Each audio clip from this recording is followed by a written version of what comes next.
வாழ்க வளமுடன். சான்றோர் பெருமக்களே, இன்றைய தினம் கோவையிலிருந்து விடை தெரியாத வினா என்ன கர்மமோ என்ற தலைப்பில் சிந்தனை உரை வழங்க நம்மோடு ஆழியாறு இணைய வழி இணைப்பில் இணைந்திருக்கும் நமது மதிப்பிற்கும் மரியாதைக்கும் உரிய உலக சமுதாய சேவா சங்கத்தின் முதுநிலை பேராசிரியர் அருள்நிதி பழனிசாமி ஐயா அவர்களை வாழ்க வளமுடன் என வாழ்த்தி வரவேற்கின்றோம்.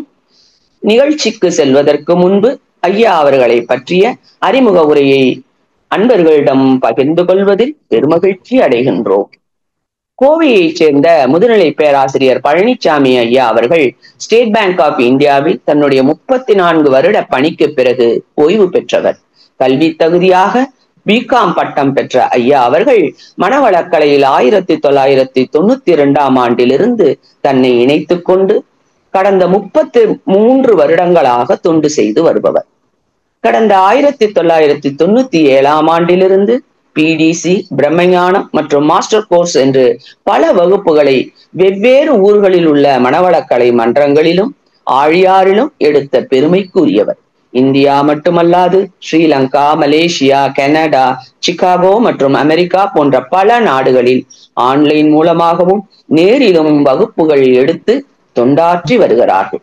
மேலும் 12 தமிழ் வழி புத்தகங்களிலும் 5 ஆங்கில வழி புத்தகங்களிலும் வேதாத்திரிய கட்டுரைகளை எழுதியுள்ளார்கள். இத்தகைய சிறப்புகள் வாய்ந்த ஐயா அவர்களை விடை தெரியாத வினா என்ன கர்மமோ என்ற தலைப்பில் சிறப்பான சிந்தனை உரை வழங்குமாறு உங்கள் அனைவரின் சார்பாக வாழ்த்தி வணங்கி வரவேற்கின்றோம். வாழ்க வளமுடன் ஐயா. வாழ்க வையகம், வாழ்க வையகம், வாழ்க வளமுடன். குரு வாழ்க, குருவே துணை.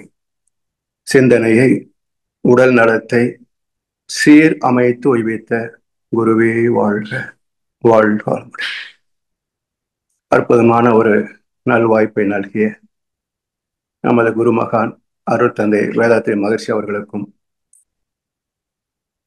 உலக சமுதாய சேவா சங்கத்தை திறம்பட நிர்வகித்து வருகின்ற நமது அன்பிற்குரிய தலைவர் ஐயா அவர்களுக்கும், மற்றும் இந்த பணியை சிறப்பாக நடத்தி வருகின்ற ஐடி விங் அன்பர்கள் அனைவருக்கும், மேலும் வீரப்பன் ஐயா அவர்களுக்கும் மற்றும் சிவமெடுக்கின்ற உங்கள் அனைவருக்கும் அருட்தந்தை வேதாத்திரி மகர்ஷி அவர்கள் சார்பாக வாழ்க வளமுடன் என்ற வாழ்த்துக்களையும் எனது அன்பு கலந்த பணிவான வணக்கத்தையும் சமர்ப்பித்து, இன்றைக்கு விடை தெரியாத வினா என்ன கர்மமோ என்ற தலைப்பிலே சில கருத்துக்களை நாம் பகிர்ந்து கொள்ள இருக்கின்றோம். பொதுவாக குடும்பங்களிலே ஏதாவது தீயது நடக்கின்ற போது அல்லது குழந்தைகள் சொன்னபடி கேட்காத போது பயன்படுத்தக்கூடிய ஒரு பரவலான சொல்தான் என்ன கர்மமோ இது நடக்குது, என்ன கர்மமோ இவனை பேத்து தொலைச்சேன் என்றெல்லாம் பல சந்தர்ப்பங்களில் இது போன்ற வார்த்தைகளை பயன்படுத்தி பார்க்கின்றோம். ஆனால் இதனுடைய உட்பொருளை தேடியவர்கள் எத்தனை பேர்? அதாவது கர்மா, கர்ம பலன் என்று சொல்கிறோம். அப்ப கர்ம பலன் என்றால் தீயது மட்டுமா? இப்ப என்ன கர்மமோ என்று நிறுத்துற போது அது தீயதை மட்டுமே குறிக்கிறதே தவிர அதுல நல்லது இருப்பதாக தெரிவதில்லை. அது மாதிரி சமயங்களிலே மக்கள் என்ன கர்மமோ என்ற வார்த்தையை பயன்படுத்துவதும் இல்லை. அப்ப அந்த வார்த்தையிலேயே ஒரு தவறான புரிதல். கர்மம் என்பது தீயது மட்டும் அல்ல, புண்ணியமும் உண்டு, நல்லதும் உண்டு. கர்மா என்பது சமஸ்கிருத சொல், செயல் என்பது தமிழ் சொல். இந்த செயலுக்கு தக்க விளைவு என்பது இயற்கை விதி, தெய்வ நீதி என்றும் சொல்லுகின்றோம். இந்த இயற்கை விதிக்கு ஒத்து வாழ்வது எப்படி? எந்தெந்த வகைகளிலே நாம் முரண்படுகின்றோம்? இதெல்லாம் புரிந்து விட்டால் கர்மத்திலே பாவமே இருக்காது, புண்ணியம் மட்டுமே இருக்கும். அப்ப யார் சொல்லி தருவது என்றால், பள்ளி கல்லூரிகளிலேயே இதை கற்பித்து விட்டால் சமுதாயம் சிறப்பாக இருக்கும். பொதுவாக உலகத்தை பார்க்கின்ற போது இக்னோரன்ஸ் என்று சாமி சொல்வார்கள். என்ன செய்கிறோம் என்று தெரியாமல் செய்கின்ற ஒரு அறியாமைதான் பரவலாக இருக்கிறது. இந்த உலகத்திலே பொருள் தட்டுப்பாடு இல்லை, அறிவின் குறைபாடுதான் என்று சாமி சொல்லுவாங்க. அப்ப அந்த அறிவின் குறைபாடு என்றால் எதை அறியாத குறை? இன்றைக்கு ஆர்டிபிஷியல் இன்டெலிஜென்ஸ் வரைக்கும் பல அதிசயங்களை சாதித்திருக்கிறோம் விஞ்ஞான அறிவை கொண்டு. மக்கள் தங்களுடைய சிந்தனை திறத்தை கொண்டு பொருள் ஈட்டுகின்ற வகையிலேயும் உயர்ந்திருக்கிறார்கள். இவற்றோடு ஒரு விலை கொடுக்காத ஒரு தொடராக இருப்பது என்னன்னு பாத்தீங்கன்னா, துன்பங்களும் பிரச்சனைகளும் சேர்ந்தே வருகின்றன. இருமை வகை தெரிந்து ஈண்டு அறம் பூண்டோர் பெருமை பிறங்கிற்று உலகு என்பார் வள்ளுவ பெருந்தகை. இருமை வகை தெரிந்து ஈண்டு அறம் பூண்டோர். இந்த இருமை என்ற சொல்லுக்கு நேர்மை, கூர்மை என்று இரண்டு அம்சங்கள் உண்டு அதில் அடங்கியிருப்பது. கூர்மை என்பது எதையும் கூர்ந்து நுணுகி ஆராய்ந்து இந்த இயற்கை பலங்களை வாழ்க்கை வசதிகளாக பயன்படுத்திக் கொள்ளுகின்ற அறிவின் திறம். அந்த திறத்திலே அணுவை கண்டுபிடித்தது விஞ்ஞானத்தின் வெற்றி என்றாலும் அணுகுண்டு தயாரித்தது விஞ்ஞானத்தின் வீழ்ச்சி தானே. அதே போல கைபேசி போன்ற நவீன சாதனங்களை கண்டுபிடித்தது வெற்றி என்றாலும் வீடியோகம் போன்ற கண்டுபிடித்தது வீழ்ச்சி தானே. இது போல கூர்மையின் வெளிப்பாடு நன்மையும் உண்டு, தீமையும் உண்டு.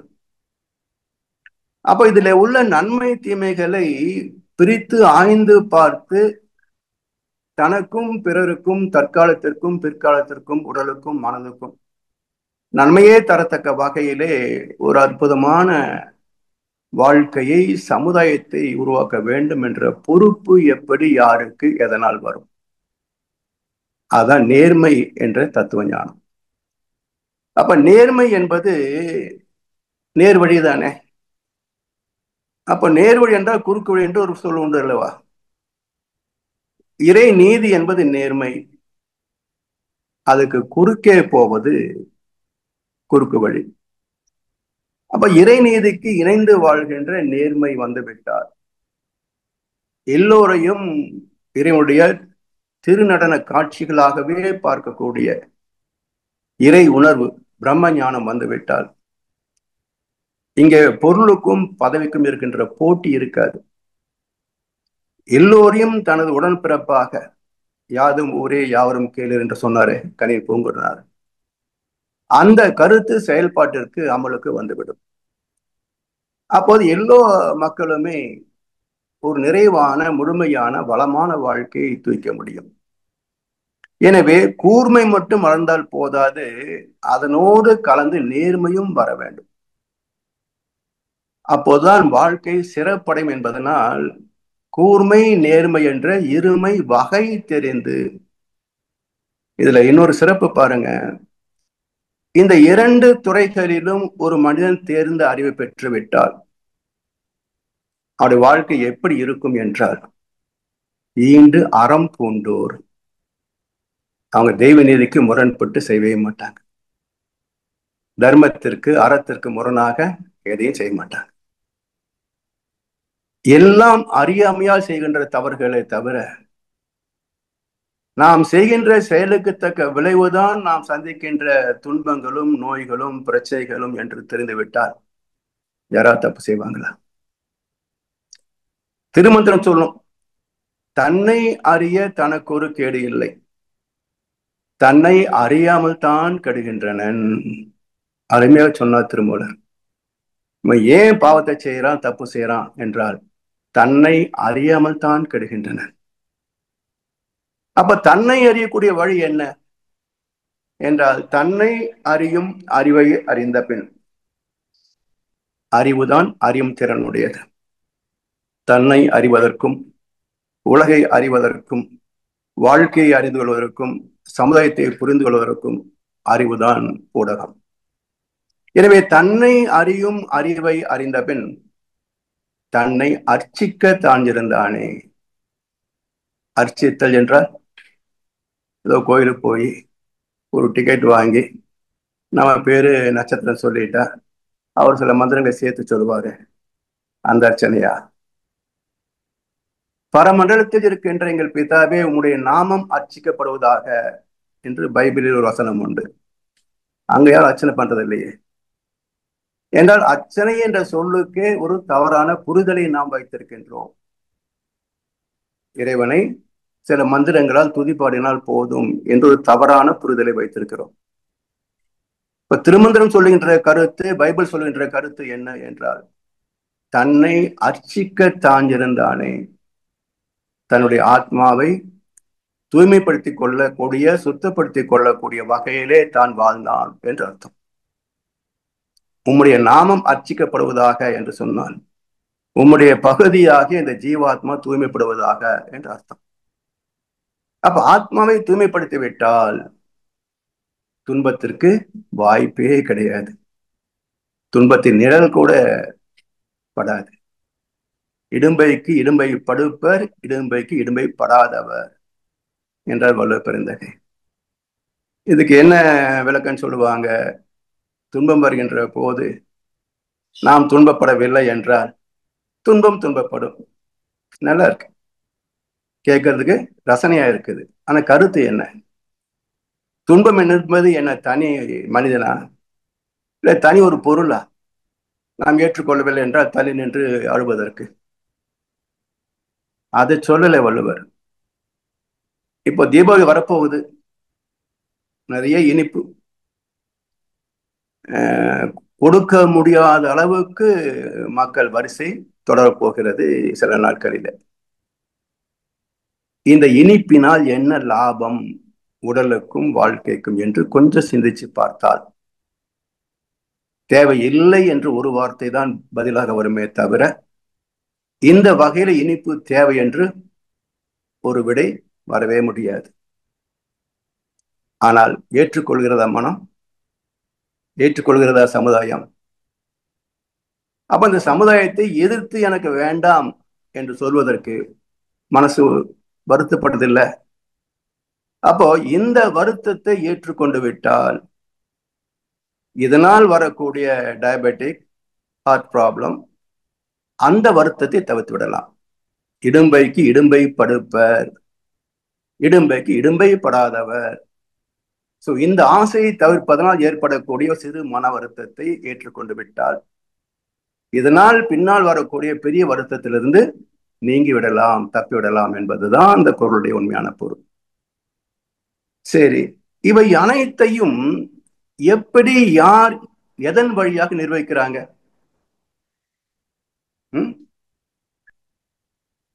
எல்லோரும் இந்த பிறப்பை தான் பார்க்கிறோம். இதுல எனக்கு தெரிந்து நான் யாருக்கும் எந்த தவறும் செய்ததில்லை. எனக்கு ஏன் இந்த கஷ்டம் வந்தது? இது எத்தனை பேருடைய மனதிலே எதிரொலித்திருக்கும், இன்றைக்கும் எதிரொலித்துக் கொண்டிருக்கிறது. விடை எங்கே? யார் சொல்ல முடியும்? கோவிலுக்கு போனா அர்ச்சனை பண்ணு, ஆராதனை பண்ணு, ஏதோ பரிகாரம் பண்ணுன்றாங்க. ஜோதிடத்துல போனா அவர் ஒரு வகை பரிகாரம் காரணம் பேசுறார். இதெல்லாம் செய்து பார்த்திருக்கிறோம். தீர்ந்து விட்டதா பிரச்சனை? குறிபுக்கார பணம்பட விழுந்த கதையா? யாருக்கோ அது வினை பயன் முடிய வேண்டிய நேரம் வந்திருக்கும், தானா தீர்ந்திருக்கும். உடனே நான் அதை செய்தனால தான் இது தீர்ந்தது என்று சில பேர் நம்பிக்கை கொள்வார்கள். அப்படியெல்லாம் எந்த விதமான ஒரு வழிமுறை இருப்பதாக சாஸ்திரங்களிலே கிடையாது, எந்த அறநூலிலும் கிடையாது. அப்படி என்றால் இந்த கேள்விக்கு விடை என்ன? செய்யாத ஒரு குற்றத்திற்காக நான் ஏன் தண்டிக்கப்படுகிறேன் என்றால் வள்ளுவ பெருந்தை மிக அற்புதமான ஒரு கருத்தை சொல்றார். தந்தை மகற்காற்றும் நன்றி அவையத்து முந்தியிருப்ப செயல். மகன் தந்தை காற்றும் உதவி இவன் தந்தை எண்ணூற்றான் கொள் எனும் சொல். இந்த ரெண்டு குறளுடைய அர்த்தத்தை பாருங்களேன். இப்போ குடும்பங்களிலே குழந்தைகளை பெறுகிறோம், பொறுப்போடு வளர்க்கிறோம், அதை படிக்க வைத்து ஒரு வேலைக்கு போவதற்கு துணை செய்து வாழ்க்கை துணை அமைப்பதற்கெல்லாம் உதவி செய்து இப்படி எத்தனையோ செய்கிறோம். இப்போ நம் குழந்தைகளுக்கு நாம் செய்தது கடமையா அல்லது உதவியா? வேற என்ன சொல்ல முடியும்? எதிர் வார்த்தையை தான், இது போல் ஒரு வார்த்தையை தான் நம்ம தேடுவோம். ஆனா வள்ளுவப்பட்டு என்ன சொல்றாரு பாருங்க, தந்தை மகற்காற்றும் நன்றி. ஒரு தந்தை மகனுக்கு செய்யக்கூடிய நன்றி என்ன? அவையத்து முந்தி இருப்ப செயல். இப்ப நன்றி என்பது பெற்றுக்கொண்ட நன்மைக்கு திருப்பி செலுத்துகின்ற ஒரு உணர்வு தான் நன்றி, இல்லையா? பெற்றுக்கொண்ட ஒரு நன்மைக்கு திருப்பி செலுத்துகின்ற ஒரு நன்மை தான் நன்றி என்ற உணர்வுக்கு வெளிப்பாடு. அப்படி என்றால் ஒரு குழந்தையை பெற்று வளர்த்து ஆளுக்கு எல்லாம் செய்தது நன்றியா, கடமையா, உதவியா, அல்லது சமுதாய கோட்பாடா? சரி, இது ஒரு பக்கம் இருக்கட்டும். இப்ப மகன் வளர்ந்து நல்ல ஒரு நிலையிலே வந்து சிறப்பா இருக்கிறார். இப்போ அவர் ஏதாவது தாய் தந்தை கவனிக்கிற போது இப்ப வள்ளுவர் என்ன சொல்றாரு? நன்றின்னு சொல்லணும் அங்க. ஏன்னா தன்னை வளர்த்த கடன், பெற்ற கடன், கல்வி கற்று தந்த கடன் எல்லாமே இருக்கு. இந்த கடனுக்கு மகனோ மகளோ திருப்பி செலுத்துகின்ற போது அது நன்றின்னு சொல்லணும். அதற்கு பதில வள்ளுவர் என்ன சொல்றாரு? மகன் தந்தை காற்றும் உதவி இவன் தந்தை எண்ணூற்றான் கொள் எனும் சொல். எப்படி திரும்புது பாருங்க வார்த்தைகள். தந்தை மகற்காற்றும் நன்றி, மகன் தந்தை காற்றும் உதவி. உள்டாவா வருது. அப்போ ஏன் என்ற கேள்வியில் அடங்கியிருக்குது ஒரு தெய்வ ரகசியம்.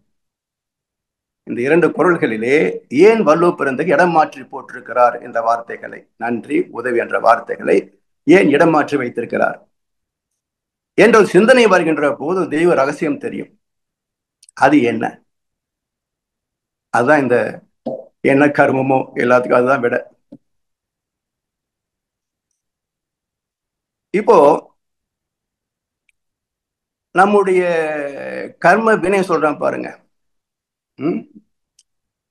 இந்த வினை, வினை பதிவு, இந்த வினைக்கு இந்த விளைவு என்று சொல்லக்கூடிய தீர்மானிக்கக்கூடிய ஒரு நீதிமன்றம். இவையெல்லாம் எங்கே, எப்படி, யாரால் நிர்வகிக்கப்படுகிறது? இதெல்லாம் தெரிந்த பிறகு இந்த இரண்டு திருக்குறளுக்கான விடை தானே கிடைத்துவிடும்.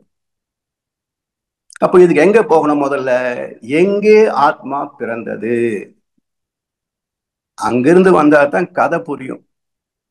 அதாவது கவிஞர் வாலி சொல்வார், நேற்றொரு தோற்றம் இன்றொரு மாற்றம், பார்த்தால் பார்வைக்கு தெரியாது, தொடங்கிய பாதையில் தொடர்ந்து வராமல் தூரத்தில் என்ன புரியாது.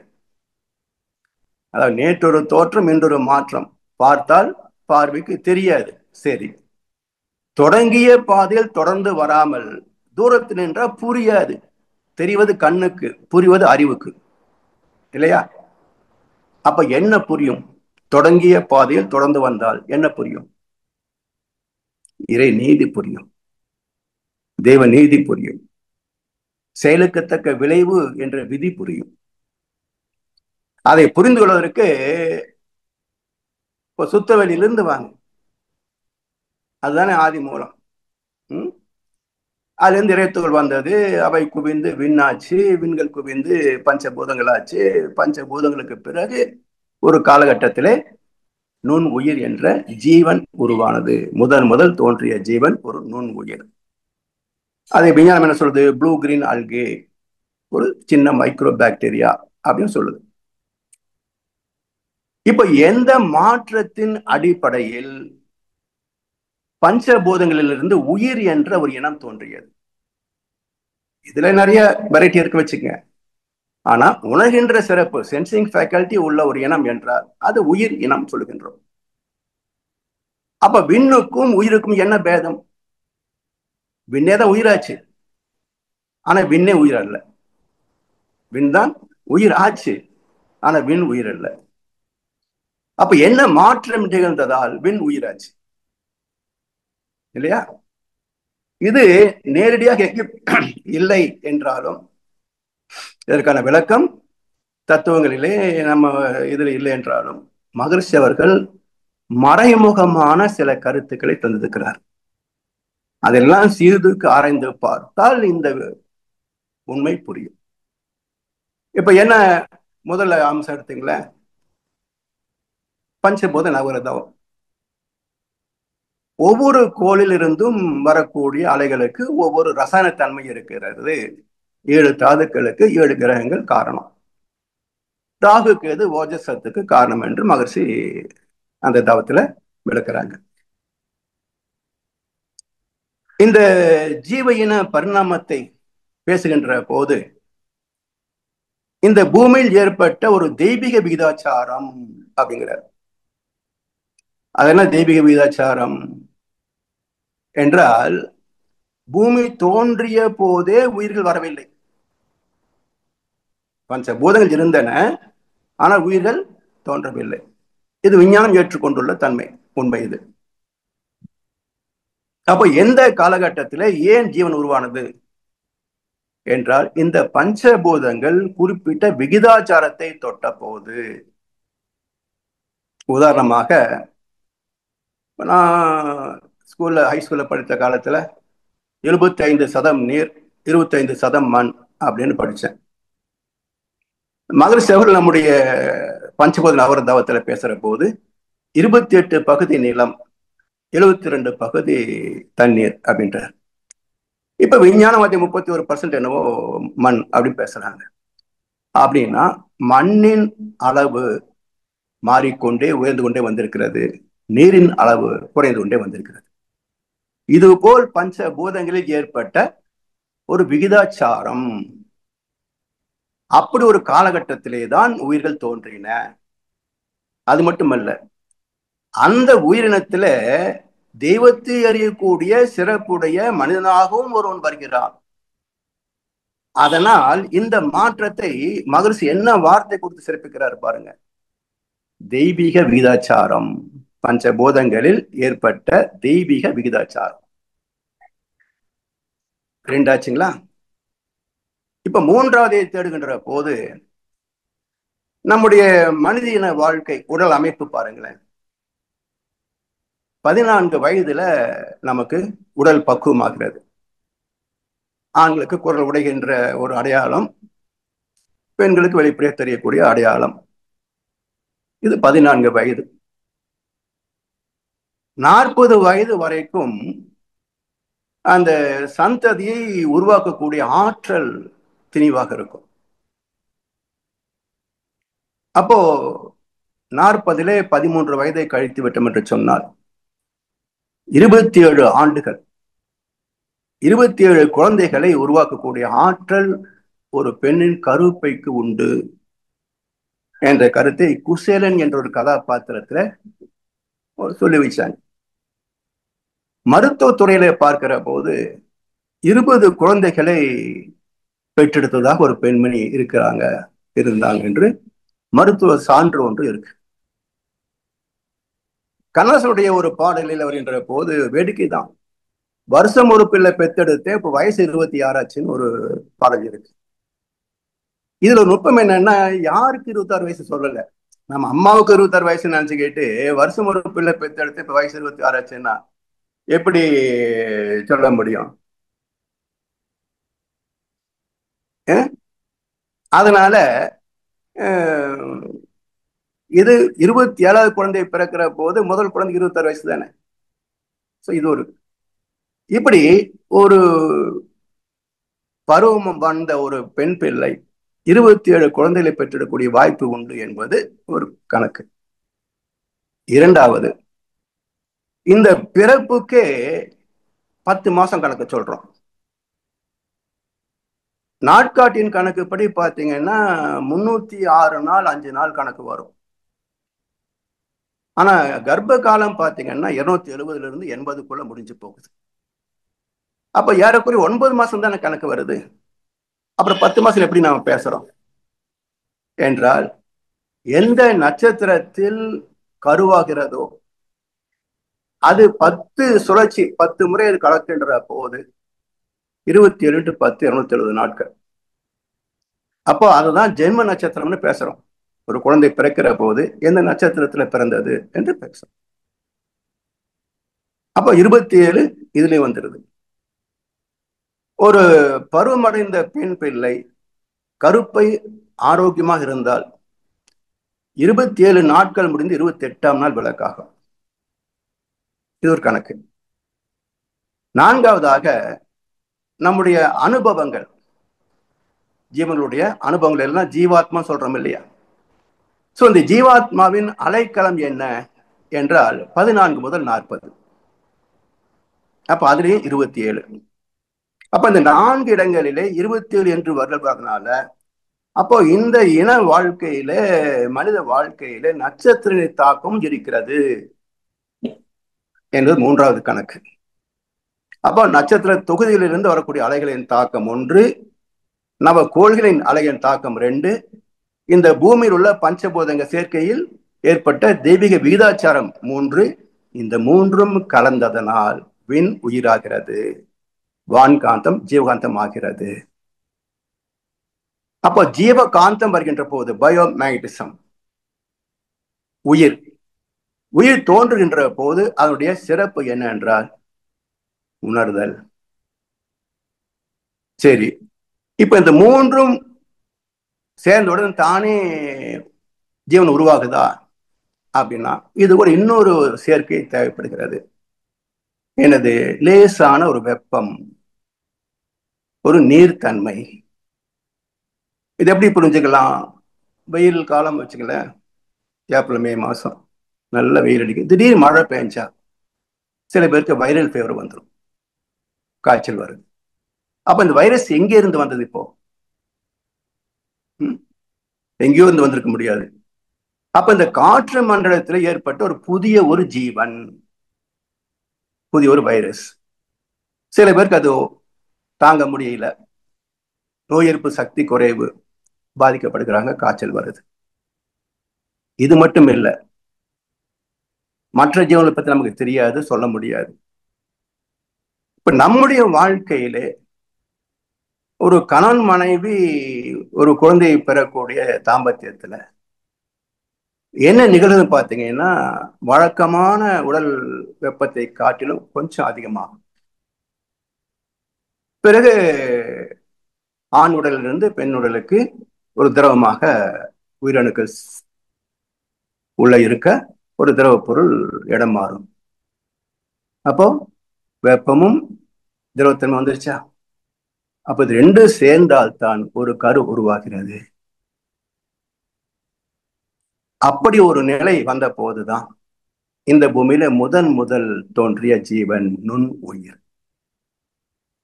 இங்கதான் ஜீவகாந்தம் பிறக்கிறது, இங்கேதான் உயிர் பிறந்தது, இங்கேதான் உணர்வும் பிறக்கிறது. ஜீவாந்தத்தின் வெளிப்பாடு உணர்தல் இயக்கமாகி, அந்த உணர்தலிலே எதை உணர முடிந்தது? இதுவோ மிக நுணுக்கமான ஒரு சிறு துகள், ஒரு ஜீவாந்த துகள், அவ்வளவுதான். இது எதை உணர முடியும்? காற்றடிக்கிறது உரசல், மழை பெய்கிறது உரசல், வெயில் அடிக்கிறது உரசல். உரசல் தான் சுகம். தாம்பத்தை நினைச்சு பாருங்க, உரசல் இல்லைன்னு சுகம் இல்லை, உரசல் தான் சுகம். அப்ப அது என்ன அர்த்தம்? தொடு உணர்தல். தொடு உணர்வு தான் முதலாக வெளிப்படுத்தப்பட்ட உணர்வு. அப்புறம் அமீபா, மற்ற தாவரங்கள், நீர்வாழ் ஜீவராசிகள் எல்லாம் வந்து பிறகு நிலத்தில் வரக்கூடிய ஜீவன் வந்தது என்பதெல்லாம் உயிரின வரலாற்றிலே நாம் பார்த்திருக்கின்றோம். இப்போ கருமையம் ஆத்மா ரெண்டுக்கும் சரியான விளக்கம் வேண்டும், இலக்கணம் வேண்டும்.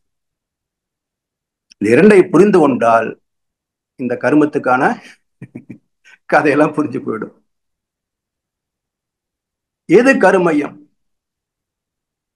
அது இன்னும் சிறப்பா மாதிரி சொல்றாங்க, ஜீவகாந்த கருமையம்.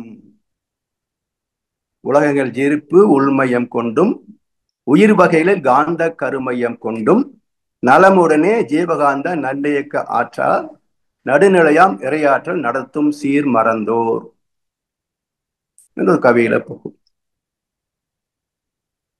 அப்போ ஜீவகாந்த கருமையம். இப்ப அந்த நுண் புள்ளியாக இருக்கின்ற நுண் உயிர் எங்க தோன்றியது? ஜீவாந்தமே ஒரு உயிராக உணர்தலை பெறுகிறது.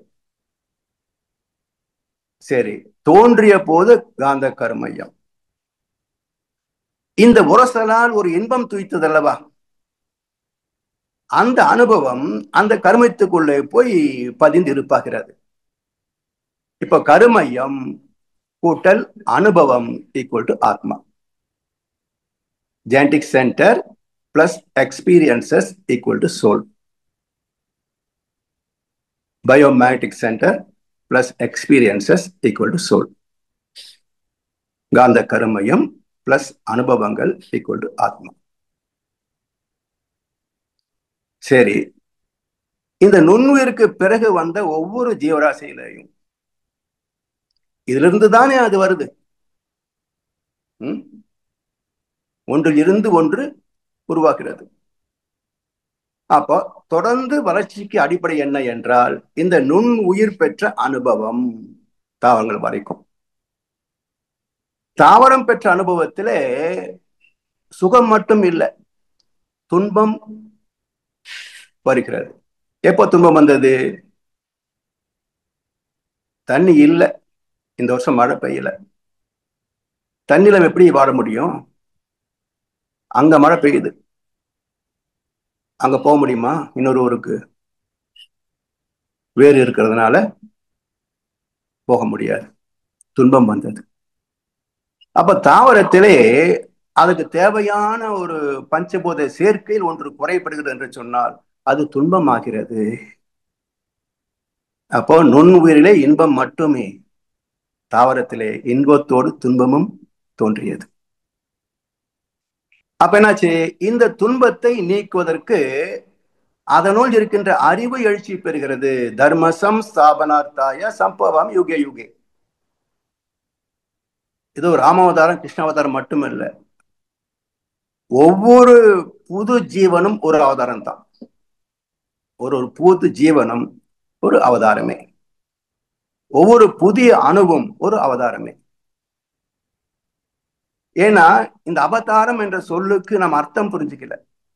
ஏதோ தசாவதாரம் கிருஷ்ணாவதாரம் ராமாவதாரம் புரிஞ்சுட்டுமே தவிர அவதரதி ஈக்குவல் டு அவதார்.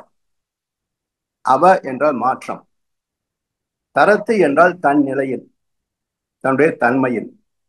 அப்ப தன்மையில் அடைந்த மாற்றம் தன்மாற்றம். அவதாரம் என்ற சொல்லுக்கு பொருள் தன்மாற்றம், டிரான்ஸ்பர்மேஷன், மேனிஃபெஸ்டேஷன், தன்மாற்றம். அப்போ இந்த தாவரத்தில் ஏற்பட்ட துன்பத்தை நீக்குவதற்கு இந்த அறிவே எழுச்சி பெற்று அடுத்த தன்மாற்றத்தை அடைகிறது புழுவாக.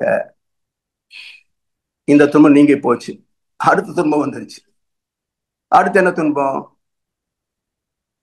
தன் உணவை தானே உற்பத்தி செய்ய முடியாது. அடுத்த கஷ்டம். செத்து போக முடியுமா? முடியாது. ஏன்னா நுண் உயிரே தான் வாழ்வதற்காகத்தான் அது ஆர்வம் கொண்டதை தவிர தான் அழிவதற்கு அது இடம் தரவில்லை. ஆனாலும் அழிந்து போனது. அப்ப மனிதன் வரைக்கும் யாரும் இறப்பை நேசிப்பது இல்லை, இறப்பை வரவேற்பதும் இல்லை. ஆனால் செத்து போறோம். சாக விரும்பாமலேயே சாகின்ற அவலம். அதனால இப்ப உணவு இல்லை, தயாரிக்க முடியவில்லை என்பதனால் இறந்து போக முடியவில்லை புழுவாள். அப்ப இன்னொன்றை சார்ந்து வாழ்கிறது. ஒரு இழையோ பூவினுடைய இதழ்களோ ஏதோ ஒன்று சாப்பிட்டு வாழ்ந்தது. இப்படி ஒவ்வொன்றிலே ஏற்பட்ட அந்த குறைபாடுகளை நீக்கி நீக்கி ஆழ்ந்த ஒரு பரிணாம வளர்ச்சி தான் எந்த குறையும் இல்லாத மகிழ்ச்சி தெளிவா சொல்றார். எல்லாம் வல்லவனாகவும் எல்லாமே உள்ளவனாகவும் பரிணமித்தவன் மனிதன். இப்ப எல்லாம் வல்ல எல்லாமே உள்ள மனிதனுக்கு உள்ள சிக்கல் எத்தனை? மனிதனை தவிர மற்ற ஜீவராசிகளுக்கு உள்ள சிக்கல் எத்தனை? வளர்ந்த குஞ்சுகள் பிரிந்த போதிலும் வருந்தவில்லையே தாயடா. மனித ஜாதியின் துயரம் யாவுமே மனதினால் வந்த நோயடா. இங்க மனமே நமக்கு பெரிய நோய். ஏன்னா இதுதான் எல்லா சிக்கலும் உருவாக்குது. அப்போ மனம் ஏன் சிக்கலை உருவாக்குகிறது? மனம் என்பது என்ன என்றால், இப்போ ஆத்மா புரிஞ்சுக்கிட்டோம். கர்மயத்தோடு அனுபவம் கலந்து வர வர வர அது ஆத்மாவின் பயணம். இப்ப நாம் பிறக்கின்ற போதே மனிதன் என்று முதல் அது ரதி மன்மதனோ இல்லை ஆதாம் ஏவாலோ அல்லது எக்ஸ் குரோமோசோம் ஒய் குரோமோசோமோ எப்படியோ வச்சுக்கோங்க, ஒரு ஆண் உயிர் ஒரு பெண் உயிர் தோன்றிய போதே இது தூய்மையான காந்த கருமயம் அல்ல. தூய்மையான காந்த கருமயம் அல்ல. இந்த பூடாகி புழுவாகி பல்விருகமாகி என்றெல்லாம் பேசுறாங்களே, அத்தனையும் எல்லா பிறப்பும் பிறந்தெழுத்திய எம்பெருமானே. எல்லாமாக பிறந்து சேர்த்து பிறந்து சேர்த்து அதுக்கப்புறம் கடைசியில வந்த ஒரு பரிணாமம் தான் மனிதம். அதனால் மனிதன் தோன்றிய போதே தூய்மையான காந்த கர்மயத்தோடு பிறக்கவில்லை. ஆத்மா என்ற விலங்கின பதிவோடு தான் பிறந்தார். இப்ப விலங்குகள் என்ன செய்யும்? அது உணவு உற்பத்தி செய்ய முடியாது, ஒன்றை ஒன்று கொன்று வாடும். இது பாவம் தான். என்னால் வேறு வேறு வழி கிடையாது என்றாலும் வேறு வழி கிடையாது. இதை நீக்குவதற்காகத்தான் இறைவனே மனிதனாக வந்தான். பாவமே இல்லாது ஒரு புண்ணியத்தை மட்டுமே உள்ள ஜீவனாகத்தானே இறைவன் படைக்க வந்தான், கர்ணன் மாதிரி. ஆனா இறைவன் ஏமாந்து போனான். எல்லா சிறப்போடு வாட வேண்டும் என்று படைக்கப்பட்ட இந்த மனிதன் இறைவனையே ஏமாற்றி விட்டான். ஏன்? இறைவனின் நோக்கம் இன்று வரைக்கும் நிறைவேறவில்லை. ஒரு சில மகான்களே இறைவனுடைய நோக்கத்திற்கு ஏற்ப வாழ்ந்து முடிந்தார்களே தவிர பெரும்பான்மை மக்கள் இறைவனை ஏமாற்றிக் கொண்டுதான் இருக்கிறார்கள். அப்ப என்னாச்சு? அந்த விலங்கின பதிவே நம்மிடத்திலே பிறர் பலம் பறித்தலாக, சக மனிதனை கொல்வது அல்லது அவனுடைய உரிமைகளை பறிப்பது, அவனுடைய சுதந்திரத்தை பறிப்பது, அவனிடத்தில் உள்ள சொத்துக்களை பறிப்பது, அவனுடைய உழைப்பை பறித்து உழைப்புக்கு தகுந்த கூலி கொடுக்காமல் ஏமாற்றுவது, இதுக்கெல்லாம் பேரு அரசியல் சாணக்கியம், வியாபார தந்திரம், கடவுள் நம்பிக்கை. இந்த முப்பெரும் கூட்டாளிகள் இவரெல்லாம் உலகத்தை நடத்துகின்ற முப்பெரும் தலைவர்கள். உலகில் உள்ள பொறுப்புடைய தலைவர்கள் எல்லாம் உயிரறிவை உள்ளுணர்வாய் பெறுதல் வேண்டும். பெற்றிருந்தால் என்ன செய்திருப்பாங்க என்றால், கடவுள் நம்பிக்கையை வெறும் மூட நம்பிக்கையாக வலுப்படுத்திருக்க மாட்டார்கள். கஷ்டம் வருதா, அம்பாளுக்கு அர்ச்சனை பண்ணு சொல்ல மாட்டார். நீ பண்ண பாவம்பா, தெரியாம பண்ணிட்ட, இனிமே இது மாதிரி செய்யாதப்பா, நீ பட்ட கஷ்டம் பரவாயில்ல போதும், உன் சந்ததி இது மாதிரி கஷ்டப்படக்கூடாது, ஆனா இதுமே நீ செய்யாத என்று அறிவுரை சொல்லியிருப்பார் குருக்கள். கடவுளுக்கு அர்ச்சனை பண்ணா மன்னிச்சிருவான்னு சொல்ல மாட்டார். வியாபாரி தீபாவளி சீசன் இப்ப விளைவிச்சு வித்தாதான் ஆச்சு என்று கொள்ளடிக்க மாட்டார். அரசியல் தலைவர்கள் எல்லாரையும் காப்பாற்றக்கூடிய ஒரு பொறுப்பை மக்கள் நமக்கு தந்திருக்கிறாங்க. காமராஜர் மாதிரி சுயநலம் இல்லாமல் பைசா சம்பாதிக்காம நேர்மையாக உண்மையாக மக்களுக்காகவே உழைப்பார்கள். பள்ளி கல்லூரிகளிலே ஒழுக்கம் போதிக்கப்படும், சமுதாயத்தில் ஒழுக்கம் பின்பற்றப்படும். அப்ப யாருக்கு எந்த கஷ்டம் வர முடியும்? எந்த சனியை பிறக்க முடியும்? எல்லாம் குருவாகத்தான் பிறக்கும். அப்போ பெற்றது சனியன் என்றால், பிறந்தது சனியன் என்றால் பெற்றது யாரு? சாமி கேட்பாங்க. போயும் போய் எனக்கு பிறந்தே சனியனேம்பாங்க. சரி, பிறந்தது சனியன, பெற்றது யாரு? இது குட்டி சனிய, அது பெரிய சனிய. பிறந்தது குட்டி சனிய, பெற்றது பெரிய சனிய. சனிக்கு சனி பிறக்கும், குருவுக்கு குரு பிறக்கும். அப்போ பைபிள் என்ன சொல்லுதுங்க? அன்று ஆதாம் முதன்முறையாக ஏவாளை அறிந்தான். அடுத்த வசனம், அவர்களுக்கு ஒரு ஆண் குழந்தை பிறந்தது. ஏன் பெண் குழந்தை பிறக்கல? ஏன் அப்பவே பெண் குழந்தைன்னா செகண்டரி சிட்டிசனா? இல்ல. ஆதாமும் ஏவாளும் தூய்மையான கருமையமாக. அப்ப முதல் முறையாக ஏவாளை அறிந்தான் தாம்பத்தியம். அவளுக்கு ஒரு ஆண் குழந்தை பிறந்தது. அதாவது அறிவு பிறந்ததுன்னு அர்த்தம். அப்ப அறிவும் அறிவும் சேர்ந்தால் அறிவு பிறக்கும். அறிவும் ஆணவமும் சேர்ந்தால் ஆணவம் பிறக்கும். அறிவும் அறிவும் சேர்ந்த போது விபீஷணன் பிறந்தான்.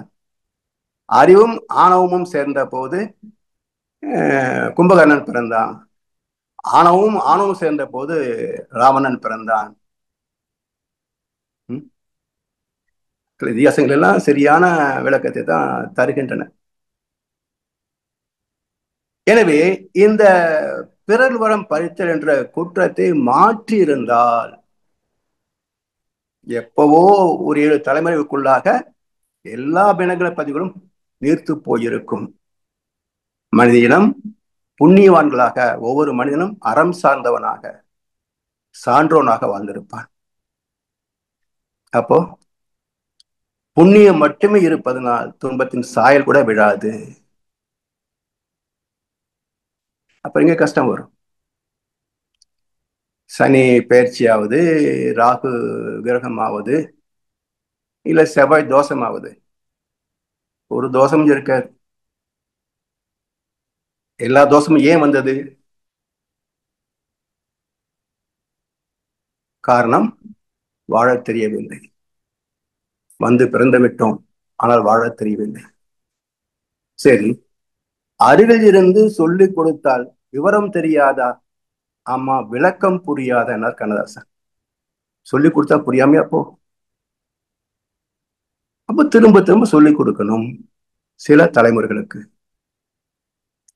அப்படி இந்த கர்ம பலன் என்பது தொடர்ந்து வருகின்ற ஒரு அறிவின் பயணம்.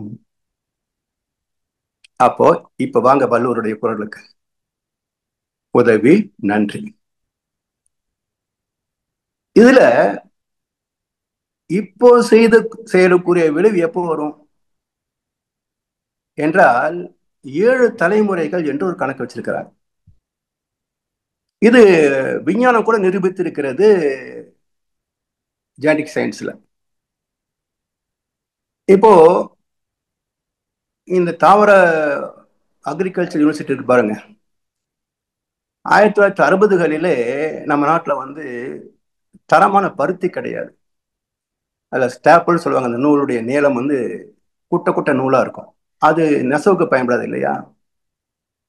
அப்ப அந்த தரத்தை உயர்த்த வேண்டும் என்று சொன்னால் எகிப்து காட்டன் அப்போ உலகத்திலேயே மிக சிறந்த தரம் வாய்ந்தது. அப்ப என்ன செஞ்சாங்க, அங்கிருந்து ஒரு செடியை வரவழைத்து, அது இங்கே வளராது இல்லையா, கிளைமேட்டிக் கண்டிஷன் வேற. இங்கே உள்ள நல்ல ஒரு தரமான செடியை எடுத்து அதை எதையும் பதியம் போடுறாங்க. அதுல ஒரு புதிய இனம் வருது, புதிய தலைமுறை. அது இந்திய மண்ணில் வளரத்தக்கதாக ஒரு 10% கூடுதலான தரமும் விளைச்சலும் தரக்கூடியதாக உயருது. அதை வச்சு மறுபடியும் எகிப்தியன் செடியோட செகண்ட் கிராஸ் பண்றாங்க. இப்படி 7 கிராஸ் வரைக்கும் அந்த மாற்றம் உயர்ந்து கொண்டே போகிறது. அதுக்கு பிறகு அது எந்த மாற்றத்தையும் தரல. No stable characters. ஏதாவது ஜிஎம்ஓ ஜெனரிக் மாடிஃபிகேஷன்ஸ் எல்லாம் இது 7க்கு மேல பண்ணினா ஜெனரிக் மாடிஃபிகேஷன் வரும். அப்போ விவசாயத்திலேயும் இதை கண்டுபிடிச்சிட்டாங்க. 7 தலைமுறைக்கு மேல் மாற்றம் நிகழ்வது இல்லை, அது வரைக்கும் மாறிக்கொண்டிருக்கிறது. அதே போல மனித இனத்திலேயும் ஒரு செயல் செய்கிறோம் என்று சொன்னால் அந்த செயலுக்குரிய விரைவு 7 தலைமுறைகளில் எங்கே ஒரு இடத்துல வந்துதான் விலகும். அப்ப என்ன செய்யணும்? எடுபிறப்பும் தீயவை தீண்டா பழி பிறங்கா பண்புடை மக்கட்பரி. எழுகின்ற ஒவ்வொரு பிறப்பிலேயும் பழிச்சலை செய்வதற்கே வெட்கப்படக்கூடிய சந்ததியாகவே பிறந்து விட்டால்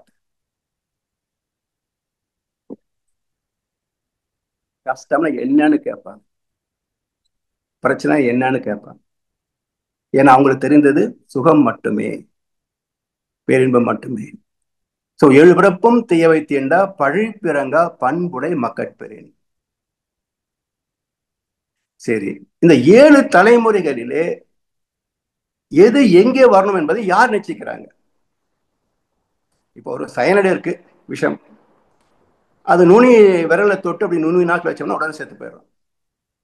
சோ அந்த செயலுக்கு விளைவு இன்ஸ்டன்ட், உடனே வந்தாச்சு. சீர் குடிக்கிறார், அந்த காலத்துல டப்பா, பிரிட்டிஷ் காலத்துல நான் சுதந்திரம் வாங்கின புதுசுல நான் பார்த்துருக்கேன், டப்பாவில் தான் சிகரெட் நிறைய இருக்கும். அப்புறம் விலை ஏறுகின்ற போது 20 சிகரெட் ஒரு பேக்கெட் வந்தது. மறுபடியும் விலை ஏறும் போது 10 சிகரெட் ஒரு பேக்கெட்டுக்கு. இப்படி டப்பாவை குடிச்சாரு ஒரு தலைமுறை, 20 பேக்கெட் குடிச்சாரு இன்னொரு தலைமுறை, 10 பேக்கெட் குடிச்சாரு இன்னொரு தலைமுறை. 3 பேருக்கும் கேன்சர் வரல. 5வது தலைமுறையில பிறந்த குழந்தைக்கு 3 மாசத்துல கேன்சர். இப்ப அந்த அப்பா அம்மா கேட்கறாங்க, என்னங்க கடவுள் இருக்காரா இல்லையா? இங்க தர்மம் நியாயம்? 3 மாச குழந்தைங்க என்ன பாவம் பண்ணுச்சு, இதுக்கு கேன்சர் வந்திருக்குங்க? விடை எங்கே? விடை தெரியாத வினா. அப்ப இறைவன் செய்யாத ஒன்றுக்கு தண்டனை தருவானா?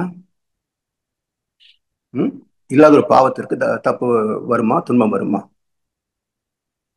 அப்ப இதற்கான காரணம் என்ன என்பதை முதல் பேசிய மகான் வள்ளுவ பெருந்தகை. பொருள் கருவி காலம் இடம் வினையோடு 5ம் இருள் திற எண்ணெய் செயல் என்றார். பொருள் கருவி காலம் வினை இடனோடு 5ம் இருள் தீர எண்ணெய் செயல்.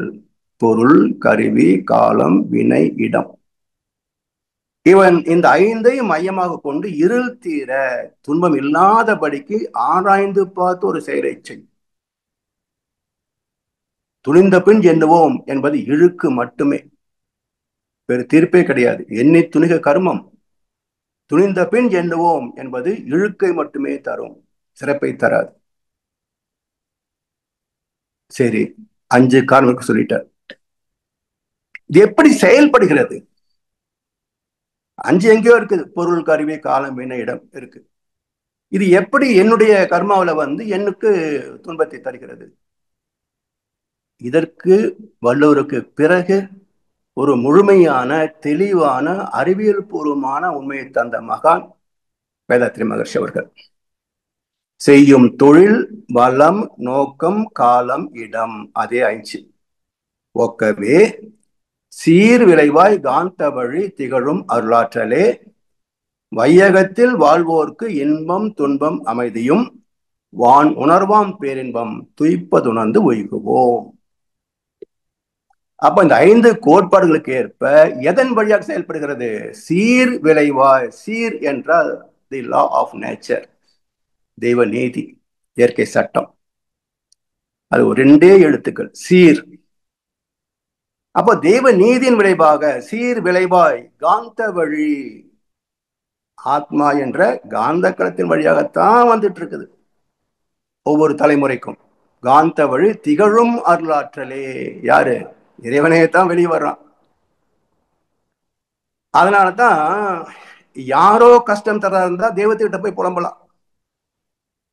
பாரு, அவன் எனக்கு கஷ்டம் கொடுக்குறான் பாரு, கொஞ்சம் காப்பாத்துப்பா, கொஞ்சம் சொல்லு சாமி அப்படின்னு கேட்டுக்கலாம். இறைவனே துன்பத்தை தருகின்ற போது யாருகிட்ட போய் முறையிடுறது?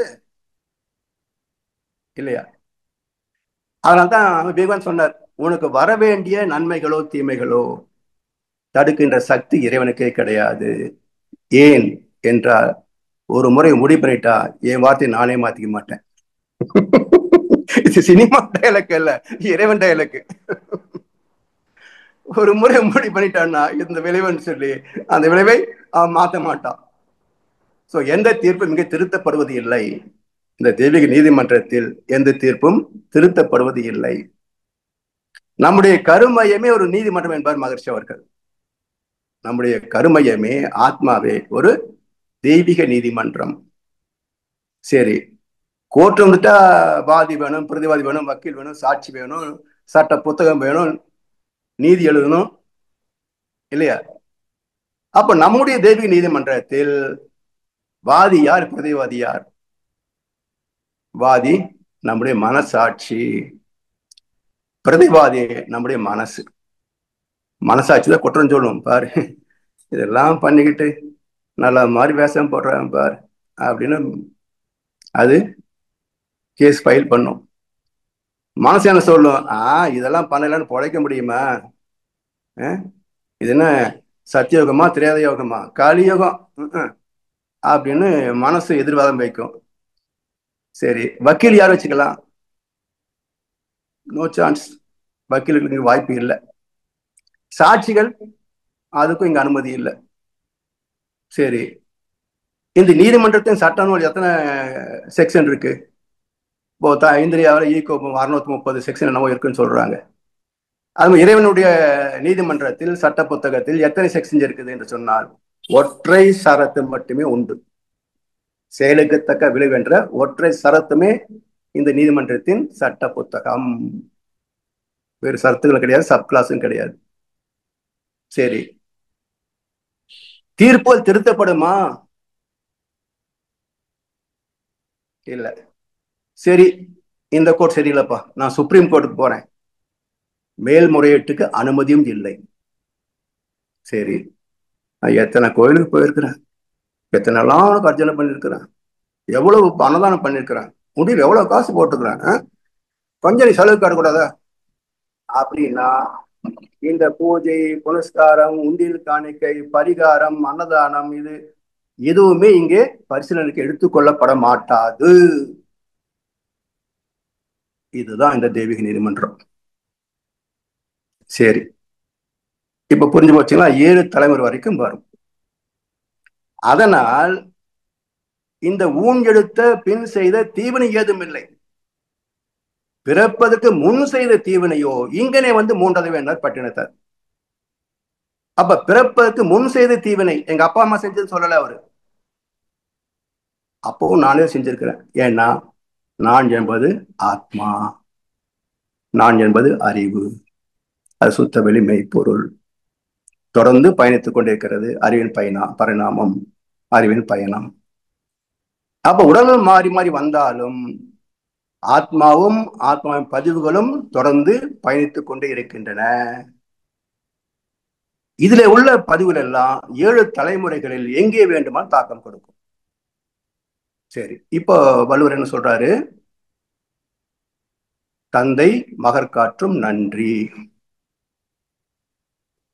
ஏன்னா இந்த மகன் நல்ல முறையிலே வளர்ந்து சாதனையை புரிந்து அதன் வழியாக எனக்கும் நன்மை தருகிறான் இல்லையா? நல்ல தாய் தந்தைகளை குழந்தைகள் நல்லதும் பார்த்துக்கலாம். அப்போ நான் என்னுடைய சந்தையை வளர்த்தது 1/7 இல்லையா? 7ல் 1 பங்கு. அவன் தன்னைத்தான் வளர்த்து கொண்டு, திறமைகளை வளர்த்து கொண்டு, கல்வி கற்று நல்ல தொழில் செய்தது அவனிலே 1/7. சரியா? அப்ப 2/7 ஆச்சு. மீதி 5/7க்கு யார் லாபம், யார் காரணம்? என்னுடைய முன்னோர்கள் காரணம், 5 தலைமுறை. சரியா? சரி, இப்போ ஏன் நன்றின்னு சொல்றோம்னு சொன்னா இவன் வழியாக இந்த காலத்தில் இந்த புண்ணிய பதிவு வெளிப்பட்டு நன்மை தர வேண்டும் என்பது இயற்கையின் விதி. ப்ரீமெச்சூர் க்ளோசிங்ல கிடையாதுங்க. எல்லா பாவத்தையும் நானே அனுப்பிச்சிடறேன் இறைவா, என் குழந்தைகளை நல்லா இருக்கணும், எல்லா பாவத்தையும் எனக்கே கொடுன்னு சொன்னா இந்த பேங்க்ல லோன் ப்ரீமெச்சூர் க்ளோஸ் பண்றோமே, டெபாசிட் ப்ரீமெச்சூர் க்ளோஸ் பண்றோமே, அது மாதிரி சிஸ்டம் எல்லாம் இங்க கிடையாது. ஆண்டவங்க கிட்ட அது அங்கங்க அப்பப்போதான் வரும். அது முன்னாடியும் வராது, பின்னாடியும் போகாது. அது பிறப்பும் இறப்பும் போல, ஒரு நிமிஷம் முன்னாடியும் பிறக்காது, ஒரு நிமிஷம் சாவு தள்ளியும் போகாது. துல்லியமான கணக்கு. அதனால் அங்கதான் ஒரு மெச்சூரிட்டி டைம். அப்போ அதன் வழியாக நான் நன்மை பெற்றேனே. என் முன்னோர் செய்த 5 பங்கு புண்ணியம், நான் செய்த 1 பங்கு புண்ணியம், அவன் செய்த 1 பங்கு புண்ணியம், 7 சேர்ந்து நன்மை வந்தாலும் நான் பெற்றது என்னுடைய உழைப்புக்கு 1/7, 6/7க்கு நான் பொறுப்பு இல்லை. நன்றி செலுத்தமா வேண்டாமா? 1 பங்கு உழைச்சிட்டு 7 பங்கு லாபம் சம்பாதிச்சா அந்த 6 பங்குக்கு டாக்ஸ் கட்ட வேண்டாமா? அதே போல மகன் தந்தை காற்றும் உதவி, இதே அர்த்தம் தான் அங்கேயும். இந்த 5 பங்கை நான் பெறுவதற்கு அவன் எனக்கு உதவி செய்தான். அந்த உதவிக்கு நான் நன்றி செய்கிறேன். சரிங்களா? அதனால் எந்த கர்மமும் சும்மா வரல, நாம செய்த செயலுக்குரிய விளைவேதான். அதுல கர்மா என்பது பாவம் மட்டுமல்ல, புண்ணியம் இருக்கிறது. சோ பித்ரு புண்ணியம் பிளஸ் பித்ரு தோஷம் ஈக்குவல் டு சஞ்சித கர்மா. பிறந்த பிறகு நாம் செய்தது நம்பினை. அப்ப முன்வினை பிளஸ் தன்வினை இரண்டும் சேர்ந்து பின்வினைக்கான எண்ணத்தை ஏற்படுத்தும். அந்த எண்ணத்தை ஆராய்ந்து செயல்படுத்தி விட்டால் பின்வினையில் பாவம் இருக்காது. அப்ப வாழ்க்கை என்பது என்ன என்றால், வந்த துன்பத்தை சகித்துக் கொள்வதும் ஏற்றுக்கொள்வதும், இனி கொண்டு யாருக்கும் எந்த வகையிலையும் துன்பம் தராமல் இருப்பதும். இதுதான் ஒரே வழி. எனவே இதை புரிந்து கொண்டு செயலுக்கு தக்க விளைவு என்ற கர்ம பலன், கடவுளுக்கு பயப்பட வேண்டாம், கர்மாவுக்கு பயந்தே ஆக வேண்டும். ஏன்னா கடவுள் துன்பம் தருவது இல்லை, கர்மாதான் துன்பம் தருகிறது.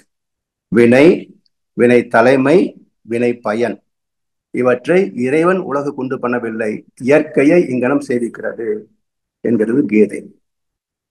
சரிங்களா? அதனால் இறைவன் தன்மை அன்பும் கருணை மட்டுமே. அவன் தண்டிக்க மாட்டான். தண்டிப்பது யார்? அவரவருடைய கர்ம பலன்களே.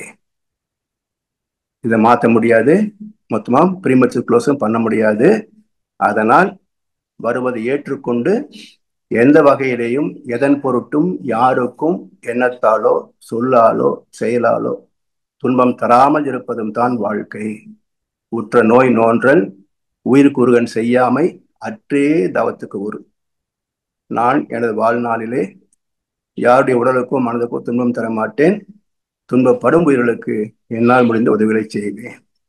இதுதான் வாழ்க்கை முறை, இதுதான் கர்மாவை மாற்றும் முறை என்பதை ஆணைத்தரமாக சொல்லி வாய்ப்பளித்த அனைவருக்கும் நன்றி பாராட்டி, செவிமடுத்த அனைவருக்கும் நன்றி பாராட்டி இந்த உரை நிறைவு செய்கின்றோம். வாழ்வளமுடன், வாழ்வளமுடன், வாழ்வளமுடன். கேள்வி பதில் நிகழ்வுக்கு செல்ல இருக்கின்றோம். ஐயா அவர்கள் நம்முடைய கேள்விகளுக்கு சிறப்பாக பதிலளிக்க இருக்கின்றார்கள். கேள்வி கேட்க விரும்பும் அன்பர்கள் தங்கள் கைபேசியை தாங்களே அன்மியூட் செய்து கொண்டு கேள்விகளை கேட்கலாம்.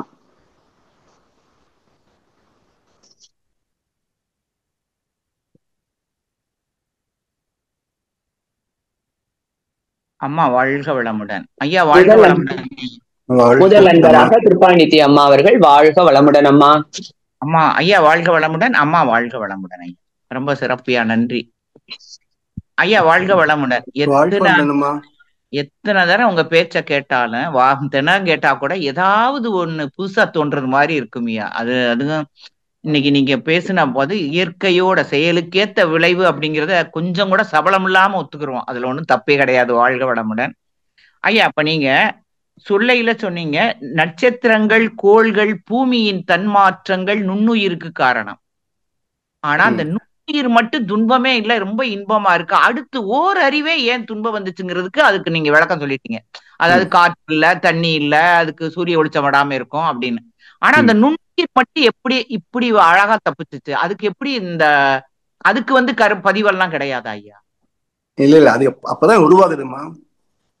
நுண்ணுயிர் தான் முதல்ல உருவாகுது. எல்லா நுண்ணுயிரும் கிடையாது, முதல் தோன்றிய நுண்ணுயிர். அப்ப அந்த காந்த கருமையை மட்டுமே இருக்கிறதுனால அது மற்ற தேவைகள் கிடையாது. ஏன்னா அது வான்காந்தத்திலிருந்து அப்படியே ஆற்றலை எடுத்துக்கும். அது பெரிய அளவுக்கு சக்தி தேவையில்லை, அதனால அதுக்கு துன்பம் இல்லை. இப்போ தாவரம் வரப்போது பஞ்சபூத தேவை இருக்குங்க. ஆமா ஆமா ஆமா, அது தெரியும். தண்ணி தனியா வேணும், மண் சத்து வேணும், அதெல்லாம் நுண்ணுயிருக்கு தேவையில்லையே, அதனால அதுக்கு துன்பம் இல்லை. ஓகே, இன்னொன்னு, இதை 2 நாளைக்கு முன்னாடி கூட உங்களை சிக்காகோல கேட்டேன். ஆனா கூட இப்ப நீங்க பேசல. மனிதன் அழிந்தாலும் உயிர் அழிந்தாலும் அறிவு அழிந்தாலும் கருமையமும் ஆன்மாவும் அழிவதில்லை. அந்த ஆன்மா, அந்த கருமையமும் அவங்களுடைய வம்சம் வழிக்கு தான் போகுமா, அந்த ஆன்மாவும் அவங்களுக்கு தான் போகுமா? இல்ல அது கருமையம் வேற, ஆமா நீங்க சொன்னீங்க. ஆத்மா வேற இல்லம்மா. இல்ல கருமையம் அனுபவங்களை கலந்த போது கருமையத்துக்கு ஆத்மான்னு பேர் வருது. கருமையம் பிளஸ் அனுபவங்கள் ஆத்மா. இல்லையா, அது அவங்க வழியத்தான் வந்து சேருமா, இல்ல அது ஒத்த உயிர்களோட போக வாய்ப்பு இருக்கா ஐயா? அது இறந்த பிறகு ஒத்த உயிரோட போகும். இருக்கிற வரைக்கும் உடல் சார்ந்ததான் இருக்கும். இறந்த பிறகு ஒத்த உயிர்களுடைய அனுபவம் இருக்கு இல்லையா, அதோட கலந்து போகும். இருக்க வரைக்கும் நம்ம தான் அதை இருக்கிற வரைக்கும் நம்ம உடல் வரியாக இருக்கிற வரைக்கும் அதோட இண்டிவிஜுவல் இருக்கும், தனித்துவம் இருக்கும். ஓகே, ரொம்ப சிறப்புயா. நன்றி ஐயா, வாழ்க வளமுடன். நன்றிம்மா, வாழ்க வளமுடன். நன்றி அம்மா லட்சுமிமா, வாழ்க வளமுடன். வாழ்க வளமுடன் அம்மா.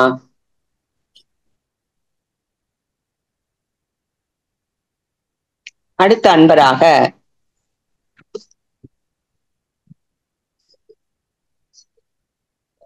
திருப்பாணி மதன் மோகன் ஃப்ரம் தஞ்சாவூர். அங்கய்யா நீங்க அன்மியூட் செய்துட்டு நீங்க பேசுங்க ஐயா. மதன் மோகன் தஞ்சாவூர்ல இருந்து பேசுறீங்க ஐயா, நீங்க அன்மியூட் செய்துட்டு நீங்க பேசுங்க ஐயா. ஐயாட்ட அம்மா வாழ்க வளரணும்மா. வாழ்க வளமுடன் ஐயா. வாழ்க வளரணும் ஐயா. வாழ்க வளரணும்மா. முறை இப்பதான் நான் முதல்ல கேட்கறேங்க ஐயா. அதாவதுங்க, நிறைய கருத்துலாம் சொல்லியிருக்கீங்க. சாக விரும்பவில்லை ஆனால் சாகிறோம். இப்ப என்ன மாதிரி சில பேர்ல வந்து பிறக்கவே விரும்பவில்லைங்க ஐயா, பிறக்கிறோம். பிறக்காம இருந்து என்ன செய்யுது? பிறந்துட்டா இன்னொரு உயிரை கொண்டு சாப்பிட்றான் சில பேர் சைவமா இருக்காங்க. அதுக்கு என்னங்க செய்யுது? பிறக்காமல் இருக்கணும். மனிதர்கள் யாருமே சாக விரும்பினாலும் சாகுறாங்க. பிறக்காம இருக்கும் சில பேர் நான் என்ன மாதிரி நான் விரும்புறாங்க ஐயா. என்ன பிறக்காம இருக்கு என்னங்க ஐயா செய்யணும்? பிறக்காம இருக்க முடியாது, பெக்காம இருக்கலாம். பெத்துக்காம தான் இருக்க முடியுமா, பிறக்காம இருக்க முடியாது இல்லையா? அதாவது நான் என்ன சொல்லுவேன்னா, நீ பிறகு என்னங்க சொல்லுங்க. என்னம்மா?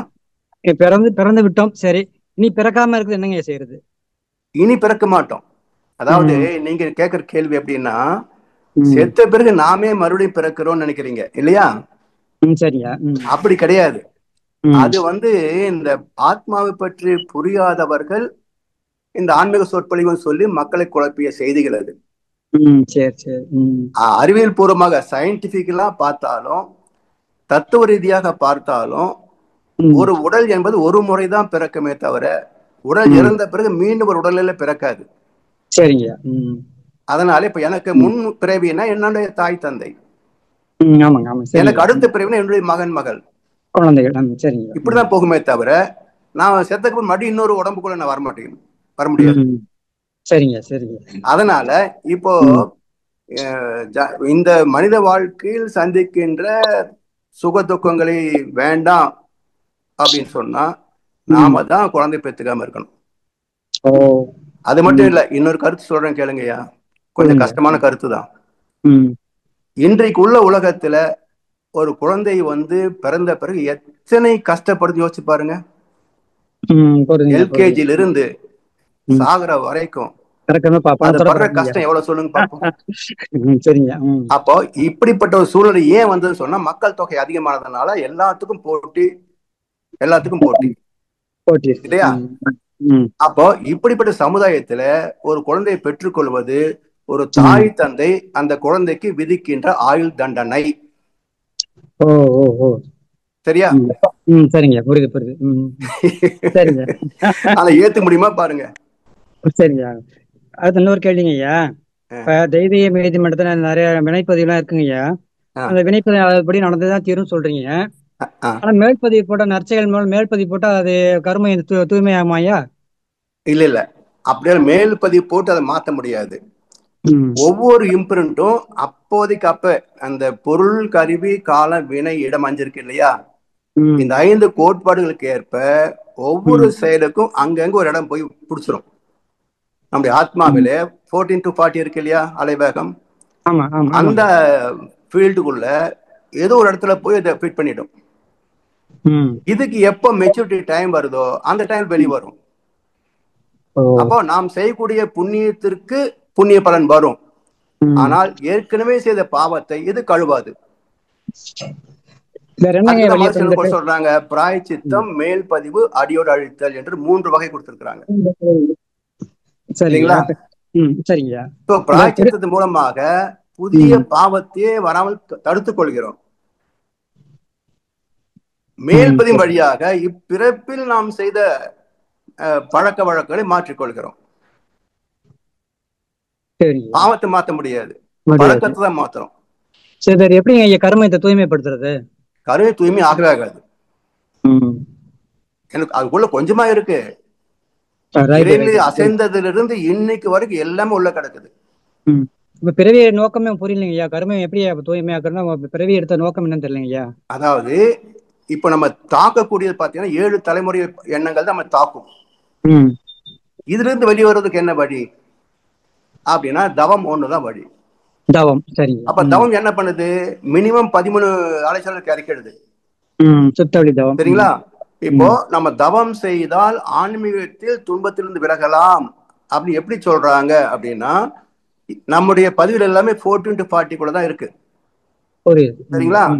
நம்முடைய மனம் 14 to 40 இருந்ததுன்னு சொன்னா அந்த எழுகின்ற பதிவு நம்மை தாக்கும். நம்முடைய மனசு 13க்கு கீழே வந்துருச்சு வச்சுக்கோங்க. அப்போ 14க்கு மேல இருக்கின்ற ஃபீல்டுல வரக்கூடிய அலைகள் வந்து மேல போகுமே தவிர நம்மை தாக்காது. அப்ப தவம் மட்டுமே நம்மை தாக்கும், காப்பாற்றும் என்று சொல்ல காரணம் என்னன்னு சொன்னா இந்த 1 to 13 நம்ம இருக்கணும்.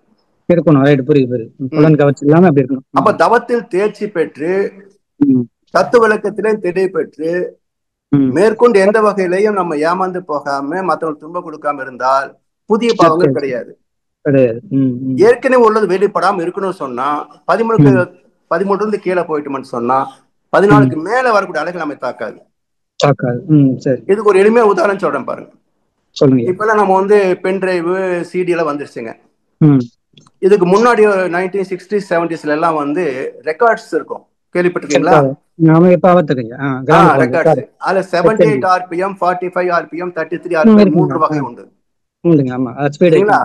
இப்போ 33ல உள்ளக்கூடிய RPM உள்ள அந்த ரெக்கார்டை நீங்க 78ல போட்டீங்கன்னா ஒண்ணுமே கேட்காது. அதே போல 78 உள்ளத 33ல போட்டீங்கன்னா ஒண்ணுமே புரியாது. அப்ப அந்தந்த ஃப்ரீக்வன்சி வெளியே வருது இல்லையா? அதே போல நம்முடைய ஆத்மாவில எந்த ஃப்ரீக்வன்சி ரெக்கார்டு உள்ள போச்சோ அதே ஃப்ரீக்வன்சி வெளியே வரும். நாம அந்த ஃப்ரீக்வன்சி போகலன்னு சொன்னா நம்ம தாக்காது. எழுந்த பதிவு வான்காந்துக்கு போயிடும். இதுதான் தப்பு வழியே தவிர நம்ம உணர்ச்சி வேகத்தில் இருந்துகிட்டு பழைய பதிவுல இருந்து தப்பிக்கணும்னு சொன்னா முடியவே முடியாது. சரிங்க சரிங்க, நன்றி. சிறந்த விளக்கம் ஐயா. நீண்ட நேரத்தை எடுத்துக்கொண்ட விளக்கம் ஐயா. வாய்ப்பு நன்றி அம்மா. வாழ்க வளமுடன் ஐயா. வாழ்க வளமுடன் ஐயா. வாழ்க வளமுடன். சிறப்பான விளக்கம் ஐயா. அடுத்த அன்பராக கல்யாணி அம்மா அவர்களை அன்புடன் அழைக்கின்றோம். அம்மா நன்றிங்கம்மா. ஐயா வாழ்க வளமுடன். வாழ்க வளமுடன் அம்மா. ஐயா சேலத்துல இருந்து பேசுறேங்க. நான் கோயம்புத்தூர்ல 21 வருஷத்துக்கு முன்னால பூ மார்க்கெட் அந்த மன்றத்துல அப்ப இருந்து ரொம்ப அப்ப இருந்து இன்னும் எனக்கு அது அந்த தெளிவு அப்ப கேட்ட மாதிரியே அந்த தெளிவு இன்னும் நல்லா என்ன சிறப்பா இருக்குங்க. எனக்கு ரொம்ப சிறப்பா இருந்ததுங்க. எங்களுக்கு வந்து அடிக்கடி நீங்க இதுல பேசுனீங்க. அப்பயும் எனக்கு அந்த இது மறக்க முடியலைங்க. இருந்தாலும் ஃபர்ஸ்ட் தடவை வந்த இம்ப்ரெஷன் வந்து அது வந்து நல்லா இருந்ததுங்க. ரொம்ப சிறப்பா இருந்ததுங்க இன்னைக்கு சிந்தனை. என்னுடைய கேள்விங்க, இப்ப நீங்க 7 தலைமுறைக்கு வந்து பதிவுகள் வந்து தாக்கும் அப்படின்னு சொன்னீங்க இல்லைங்க. இப்ப நம்ம எத்தனாவது தலைமுறைன்னு நம்ம எடுத்துக்கிறதுங்க? அது எப்படி தெரிஞ்சுக்கலாம்னா, நம்முடைய வாழ்க்கையில ஏற்படக்கூடிய நன்மை தீமைகள், நம்முடைய மனதில் ஏற்படக்கூடிய எண்ணங்கள், இதை வச்சு நம்ம எந்த இடத்துல இருக்கிறோன்றத சுமாரா தெரிஞ்சுக்கலாம். இப்போ 1 to 7 வச்சுக்கோங்க. இப்போ அறிவு திருக்கோயிலுக்கு வர்றதுக்கு 1, 2, 3 எல்லாம் வராது. ஏன்னா அதெல்லாம் வந்து இப்போ ரொம்ப தொழில் இல்லாம ஒரு சரியான சமுதாய அமைப்பு இல்லாம, குடும்பம் இல்லாம எத்தனை பேர் கஷ்டப்படுறாங்க. கண்டிப்பாங்க. அவங்க எல்லாம் 1 2 3 அடங்கிடுவாங்க. Okay okay. ஸோ மனவளக்கலைக்கு வரணும்னால குறைந்தபட்சம் 4ல் வந்திருக்கணும். ஓ சரி சரிங்களா? சரிங்க. இப்ப ஓகே இங்க ஓகே. வந்த பிறகு இதுலயே நம்ம தவ பயிற்சிகள், தத்துவ விளக்கம் இதெல்லாம் தெளிவா புரிஞ்சுக்கிட்டுக்கு ஓரளவுக்கு நம்ம சர்வீஸ் பண்ண வரணும்னு சொன்னா 4 தாண்டணும். ஓகே. இல்லைங்களா? வர்றோம் போயிடுறாங்க. சில எத்தனை பேர் வந்திருக்கிறாங்க, போயிருக்காங்க இல்லையா? கண்டிப்பா. ஆமா நம்ம ஆமா மன்றத்திலே ஆமாங்க. பாக்குறோம் எத்தனை தீட்சை கொடுத்தோம், எத்தனை பேர் வந்திருக்காங்க. அப்ப ம். அது வந்து 4ல வந்து 4லே போயிடுச்சு. ஓ. இந்த பயிற்சி தொடர்ந்து பிடிச்சுக்கிட்டு கடைசி வரைக்கும் வந்தோம்னு சொன்னா ஒரு 5 6 வரைக்கும் வெட்டி பிடிச்சிடலாம். ஓ. பிறகு மிச்சம் மீது கொஞ்சம் இருக்கும். அது நம்ம சந்ததிகள் தான் அந்த இடத்துக்கு போக முடியும். ஏன்னா அந்த நம்ம கடைசியில செஞ்ச புண்ணிய ஞானம் என்ற முழுமை நிலை பெறுவது ரொம்ப கஷ்டம். ஆத்மா ஓகே. டோட்டலா வந்து இந்த வினை பதிவிலிருந்து வெளியே வரணும்.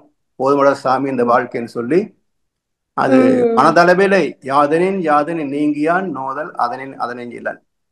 அது அங்கதான் இருக்கும். ஆனா அதுல இருந்து நம்ம விலகி வெளியே வந்துட்டோம் அப்படின்னு சொன்னாக்க அப்போ வந்து ஞானம் என்பது நமக்கு கிடைக்கும். ஸோ அதனால ஞானம் என்பது அவ்வளவு ஈஸியா எல்லாருக்கும் கிடைச்சிடாது. கண்டிப்பாங்க கண்டிப்பாங்க.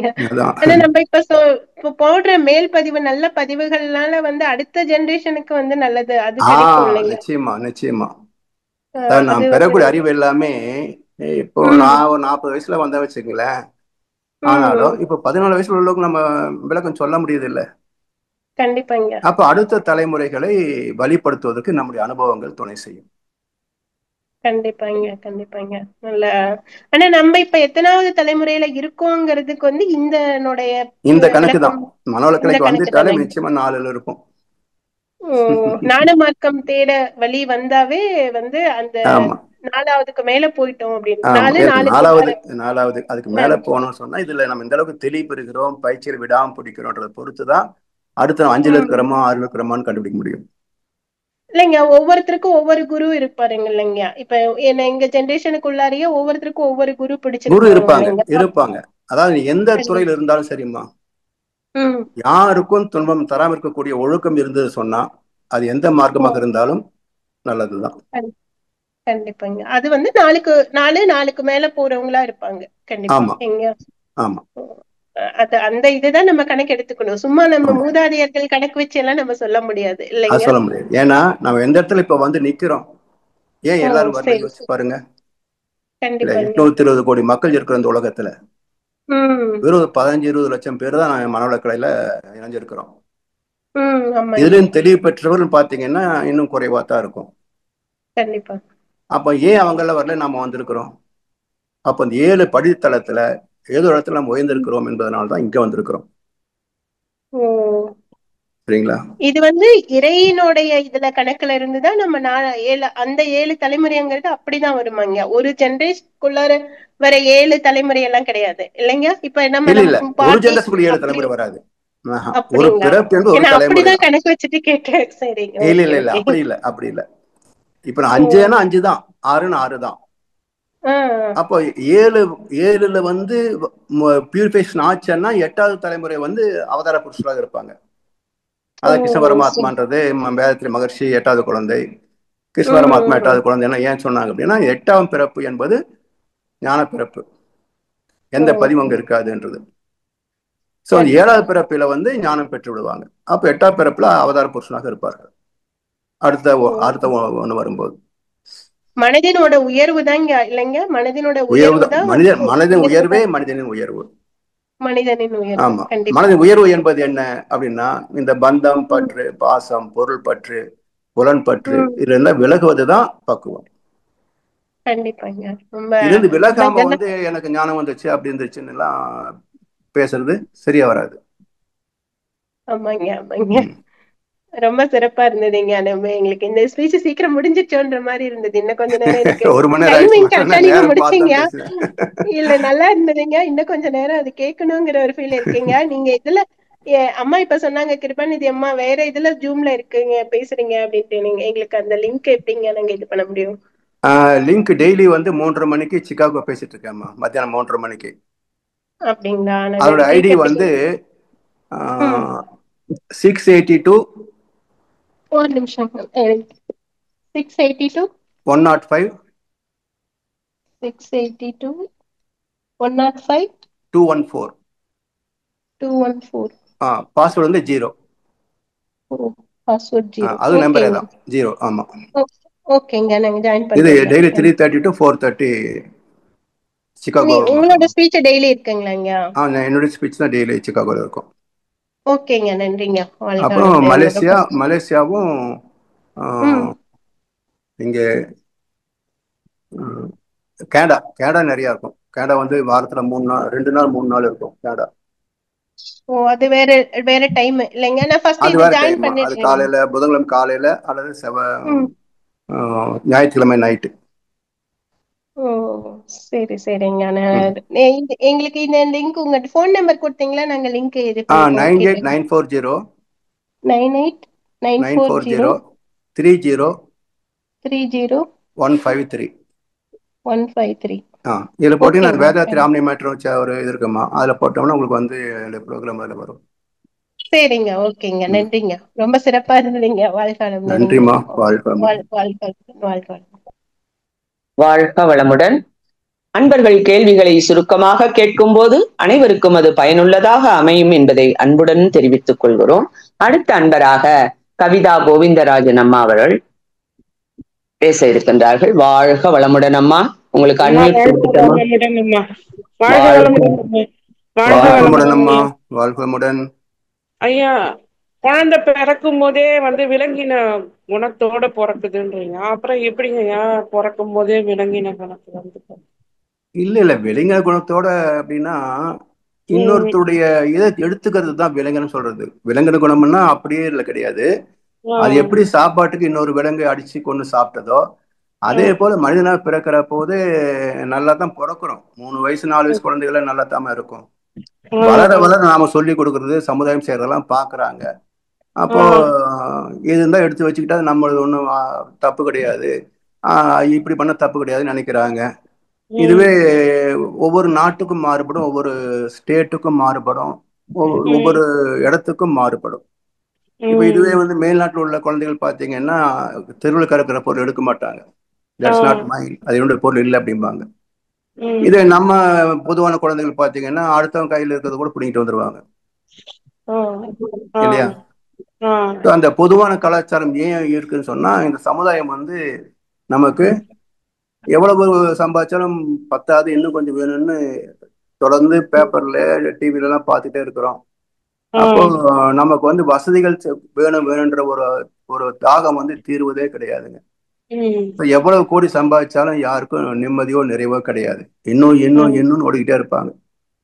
அப்ப என்ன ஆகுது, ஒருத்தனுக்கு கிடைக்கிற கோடிகள் என்பது இன்னொருத்தனுக்கு கிடைக்கிற வாய்ப்பை குறைச்சிரும்.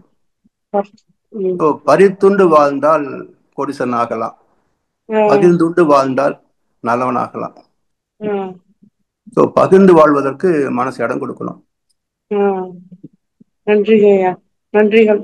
நன்றிம்மா. வாழ்க வளமுடன் அம்மா. வாழ்க வளமுடன் அம்மா. வாழ்க வளமுடன் அம்மா. அடுத்த அன்பராக சபரீஷ் ஐயா அவர்களை அன்புடன் அழைக்கின்றோம். ஆமா, வாழ்க வளமுடன் ஐயா. வணக்கம் ஐயா. வாழ்க வளமுடன் ஐயா, சொல்லுங்கள் ஐயா. வளமுடன். ரொம்ப சந்தோஷம் ஐயா உங்களை ஆலியார் ஜூம்ல பாக்குறது. ரெகுலரா நீங்க உங்க கீதா கிளாஸ் எல்லாமே நாங்க மலேசியா ஜூம்ல அட்டென்ட் பண்ணிருக்கோம். பட் ரொம்ப நாள் ஆசை எனக்கு, நீங்க எப்போவாது என்னைக்காவது ஒரு நாள் உங்களை ஆலியார் ஜூம்ல பாக்கணும் அப்படின்னு. ரொம்ப சந்தோஷம் ஐயா, மிக்க மகிழ்ச்சி. ரொம்ப சிறப்பா இருந்தது ஆஸ் யூஷுவல். உங்களோட எக்ஸ்பீரியன்ஸ், உங்களோட அனுபவ உரை ரொம்ப சிறப்பா இருந்தது. நன்றி. ஒரு குவிக்கா ஒரே ஒரு கேள்வி ஐயா. இப்போ நீங்க வந்து அந்த இறந்ததுக்கு அப்புறம் அந்த ஆன்மா ஒத்தலைகள் கூட சேருது, இந்த சாயுகியம் சாலுகியம் அதெல்லாம் ஓரளவுக்கு கான்செப்டுவலா புரியுது.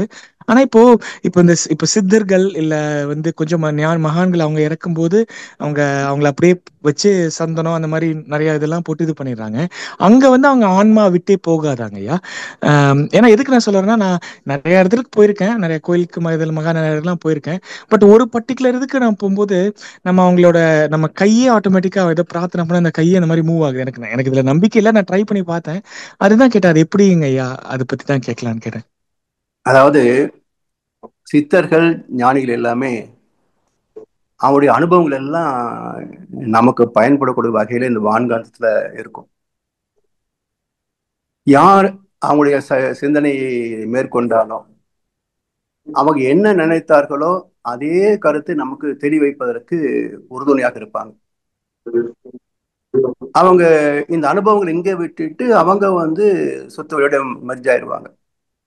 இது எப்படி அப்படின்னு பாத்தீங்கன்னா, ஒரு சேட்டலைட் அனுப்புறாங்க பாருங்க, அதுக்கு இந்த எரிபொருள் டேங்க்ஸ் வச்சிருப்பாங்க, 2-3 டேங்க்ஸ் இருக்குமே இல்லையா?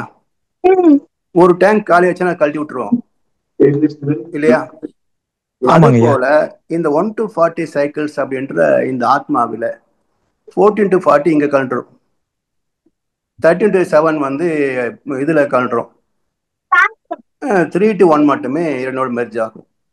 அப்படி ஞானுடைய அந்த ஆத்மா என்பது அந்த அனுபவங்கள் எல்லாம் இங்க விட்டுட்டு தூய ஆத்மா மட்டும் அங்க போய்க்கும். அதனால இங்க நம்ம மக்கள் யார் அந்த கருத்தை சிந்தித்தாலும் அவர்களுக்கு துணை செய்யும். அப்போ சித்தர்களும் ஞானிகளும் பெற்ற அனுபவம், அந்த தவத்தின் மூலம் பெற்ற ஞானம் என்பது, சித்தர்கள் ஜீவ சமாதி அடைந்த இடம் இருக்கு பாருங்க, அவன் உடம்பே அங்க இருக்குது, அவனுடைய உயிர் ஓட்டமும் அதுக்குள்ள இருக்குது, உணர்வு தான் கிடையாதே தவிர உயிர் ஓட்டம் அங்க இருக்குது. அப்ப அந்த உடம்பை மையப்படுத்தி இருக்கிறதுனால அவருடைய தவ ஆற்றலும் தத்துவ விளக்கமும் அவரோடு சேர்ந்தே அந்த கோவிலை சுத்தி அமைஞ்சிருக்கும். அப்ப நம்ம அந்த இடத்துக்கு போற போது நம்முடைய மன அலை அதனுடைய அலையோடு நுணுகி போயிடும். அப்படி நுணுகுகின்ற போது தவத்திலையும் ஒரு போன உடனே நமக்கு ஒரு தெய்வீகமான உணர்வு கிடைக்கும். சில புரியாத தத்துவ விளக்கங்கள் கூட அந்த இடத்துல புரியும் நமக்கு. அப்படி சித்தர் ஜீவ சமாதி அடைந்த திருத்தலங்களுக்கு நிச்சயமாக நாம் போக வேண்டிய ஒரு கடமை இருக்குங்க.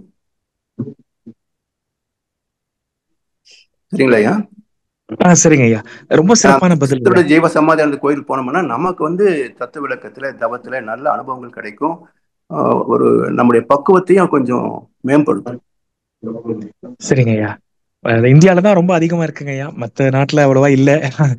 சர்ச்சுக்காக போய்க்க வேண்டியதாங்க ஐயா. ஏன்னா சித்தர்கள் தமிழ்நாட்டுலதான் அதிகம், நார்த் இந்தியாவை விட தமிழ்நாட்டுல சித்தர்கள் அதிகம். அது இறைவனை தேடியதே பூமியின் தென் பகுதி தான். ஏன்னா தெற்கு என்பதுதான் ஞானத்தின் பாதை. தென்புலத்தார் தெய்வம் விருந்தோக்கல் தான் என்றாங்க, ஐம்புலத்தார் 9 தலை என்பார் வள்ளுவர். அப்ப தென்புலம் தான் ஞானம் சார்ந்தது, அறிவு சார்ந்தது, ஆராய்ச்சி சார்ந்தது. ஆனா இறைவனை ஆராய்ந்தவர்கள் தென்புலத்துல தான் அதிகம். ஆனா சித்தர் பெருமக்கள் எல்லாம் பெரும்பாலும் தமிழர்களா தான் இருந்திருக்கிறாங்க.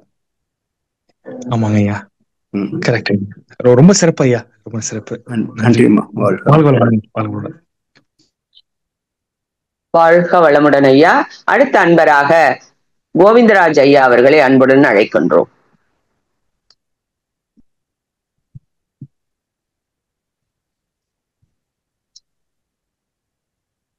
வாழ்க வளமுடன் ஐயா. வாழ்க வளமுடன் ஐயா. சொல்லுங்க. வாய்ப்புக்கு மிக்க நன்றி ஐயா. உங்களுடைய ஒரே ரொம்ப சிறப்பா இருந்ததுங்க ஐயா. எனக்கு ஒரே ஒரு சின்ன கேள்விங்க ஐயா. அதாவது நீங்க 2 குறள் சொன்னீங்க, மகன் தந்தை, தந்தை மகன், உதவி நன்றி சொன்னீங்க, அது கடமை 3 சொன்னீங்க. அது கொஞ்சம் எனக்கு விளக்கமா 2க்கு என்ன அடிப்படை வித்தியாசங்கிறத சொல்லலாங்களா ஐயா? 2க்கும் ஒரே விளக்கம் தாங்கய்யா. அதாவது இப்போ இந்த 5 கோட்பாடு சொன்ன பாத்தீங்களா, பொருள், கருவி, காலம், வினை, இடம், அதுக்கு ஏற்ப ஒவ்வொரு செயலுக்கும் ஒரு மெச்சூரிட்டி டைம் பிக்ஸ் ஆகும் ஏற்கனவே. சரிங்க ஐயா. அந்த செயலிலேயே இது எப்போ விலை வரும்ன்றது பிக்ஸ் ஆயிடும். அது வருகின்ற இடம் முதல் தலைமுறையாக இருக்கலாம், 5வது தலைமுறையாக இருக்கலாம், 7வது தலைமுறையாக இருக்கலாம். சரிங்களா? இப்போ ஒவ்வொரு மனிதனுக்கும் மொத்தம் 7 தலைமுறை கணக்கு. இப்போ நான் 7ன்னு வச்சுட்டீங்கன்னா எனக்கு முன்னாடி 6 தலைமுறையுடைய அனுபவங்கள் எல்லாம் என் வழியாக வெளிப்படும் இல்லைங்களா? அப்போ என்னுடைய சந்ததி வருகின்ற போது அவன் ஒரு பிறவி, நான் ஒரு பிறவி, எனக்கு முன்பு ஒரு 5 பிறவிகள். சரிங்களா? இப்போ அங்க முதல் பிறவி செய்ததனுடைய ஒரு நன்மை, ஒரு பயன்பாடு இங்க என் சந்ததி வழியாக வரணும்னு இருக்கும் மெச்சூரிட்டி டைம். அப்ப அந்த நன்மை, அந்த மேன்மை, ஒரு புகழ், செல்வாக்கு இதெல்லாம் வர்ற போது அது எனக்கும் அதுல ஒரு பங்குன்னா பிரிச்சு கொடுக்கறது இல்ல, அந்த மகிழ்ச்சி அந்த பெருமை எனக்கும் இருக்கு. சரிங்க, நம்ம குழந்தைங்க நல்லா இருக்காங்க அப்படின்றதுல இல்லைங்களா? அப்போ அவனுடைய உழைப்பு, அவனுடைய திறமையெல்லாம் 1/7. நான் அவனை பெற்று வளர்த்து ஆளாக்கி எல்லாம் பண்ணது 1/7. ஆனா இந்த 7ஆம் ஃபர்ஸ்ட் தலைமுறை வந்ததுடைய விளைவு இங்கதான் மெச்சூரிட்டி டைம் வருது 7th. சரிங்க ஐயா. அப்போ 5 வரைக்கும் கண்டினியூ பண்ணிட்டு வந்த அந்த பலன் இங்க மெச்சூரிட்டி வர்றதுனால இந்த 5 நான் இப்போ தூக்கிறேன். சரிங்க. அப்போ என்னுடைய 1/7, என்னுடைய பையன் 1/7, மிச்சம் 5/7 வந்து என்னுடைய முன்னோர்கள். அந்த பலன் நான் தூய்ப்பதற்கான உதவி செய்தது என்னுடைய மகன். ஓ சரி. அதனால் மகன் தந்தைக்கு ஆற்றும் உதவி, அதே போல தந்தை மகற்கு ஆற்றும் நன்றி. உதவி நன்றி கடமைங்கிறதுக்கே இல்ல அங்க வந்து. ஆமா ஆமா, கடமை எதுக்கு இல்ல. சரிங்க, ரொம்ப நல்லதுங்க, ரொம்ப சந்தோஷம். வாழ்க மிக்க நன்றி ஐயா, வாழ்த்துக்கள், வாழ்க வளமுடன். நன்றிம்மா, வாழ்க வளமுடன். அடுத்த அன்பராக செல்வம் ஐயா அவர்களை அன்புடன் அழைக்கின்றோம்.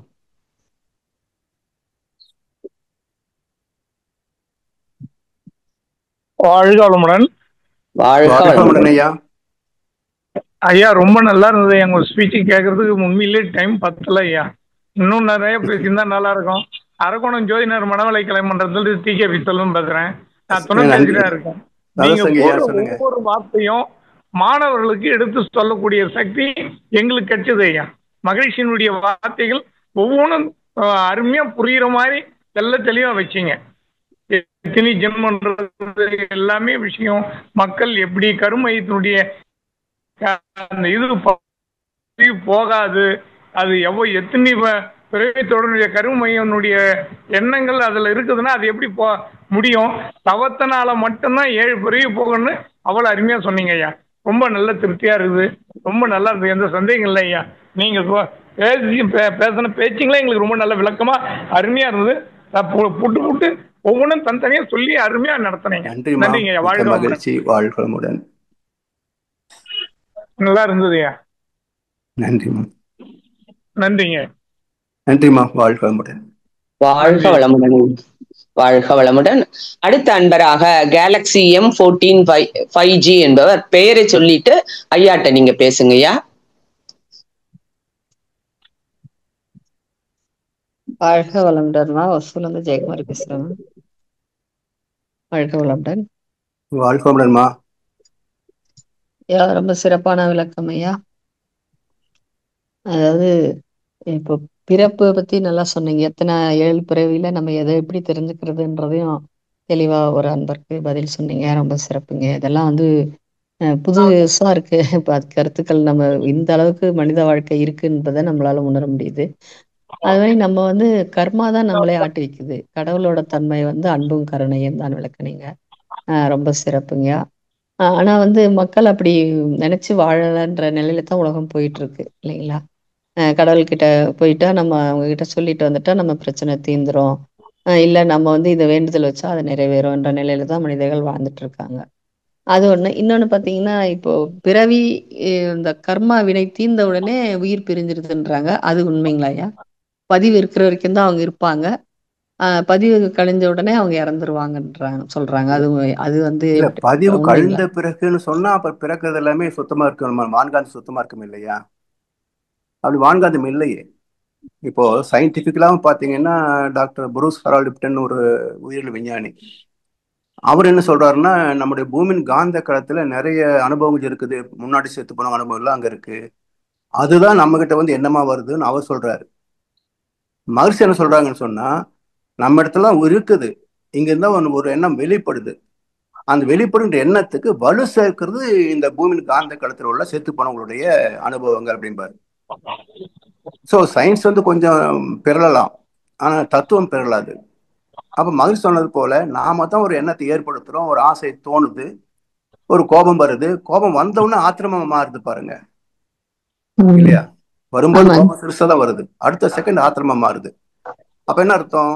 நம்மகிட்ட தோன்றியது உடனே அந்த கோபப்பட்ட அனுபவங்கள் எல்லாம் வான்காத்துல இருக்கிறது நம்ம இடத்துல ஊடுருவுகின்ற போகுது, அது ஆத்திரமா மாறி போகுது.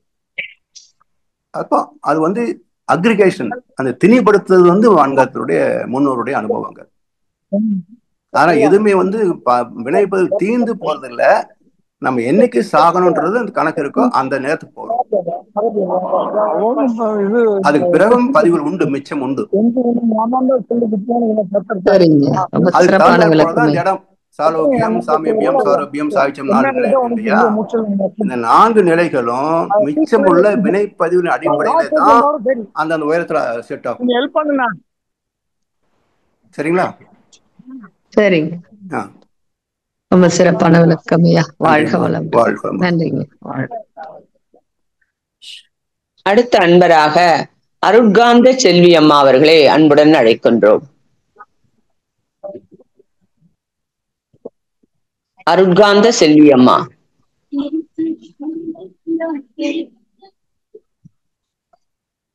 அம்மா, அருட்காந்த செல்வி அம்மா அவர்களை அன்புடன் அழைக்கின்றோம். அம்மா, உங்களுக்கு அன்மியூட் கொடுத்திருக்கேம்மா.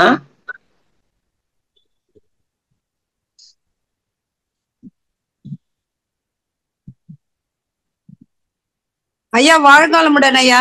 வாழ்க வளமுடன்மா. எப்படி ஐயா எப்படி இருக்கீங்க? நல்லா இருக்கேம்மா. ஐயா சிறப்பா இருந்தது. எப்பவுமே உங்க ஸ்பீச் சிறப்பா தான் இருக்கும். சிறப்பா இருந்தது.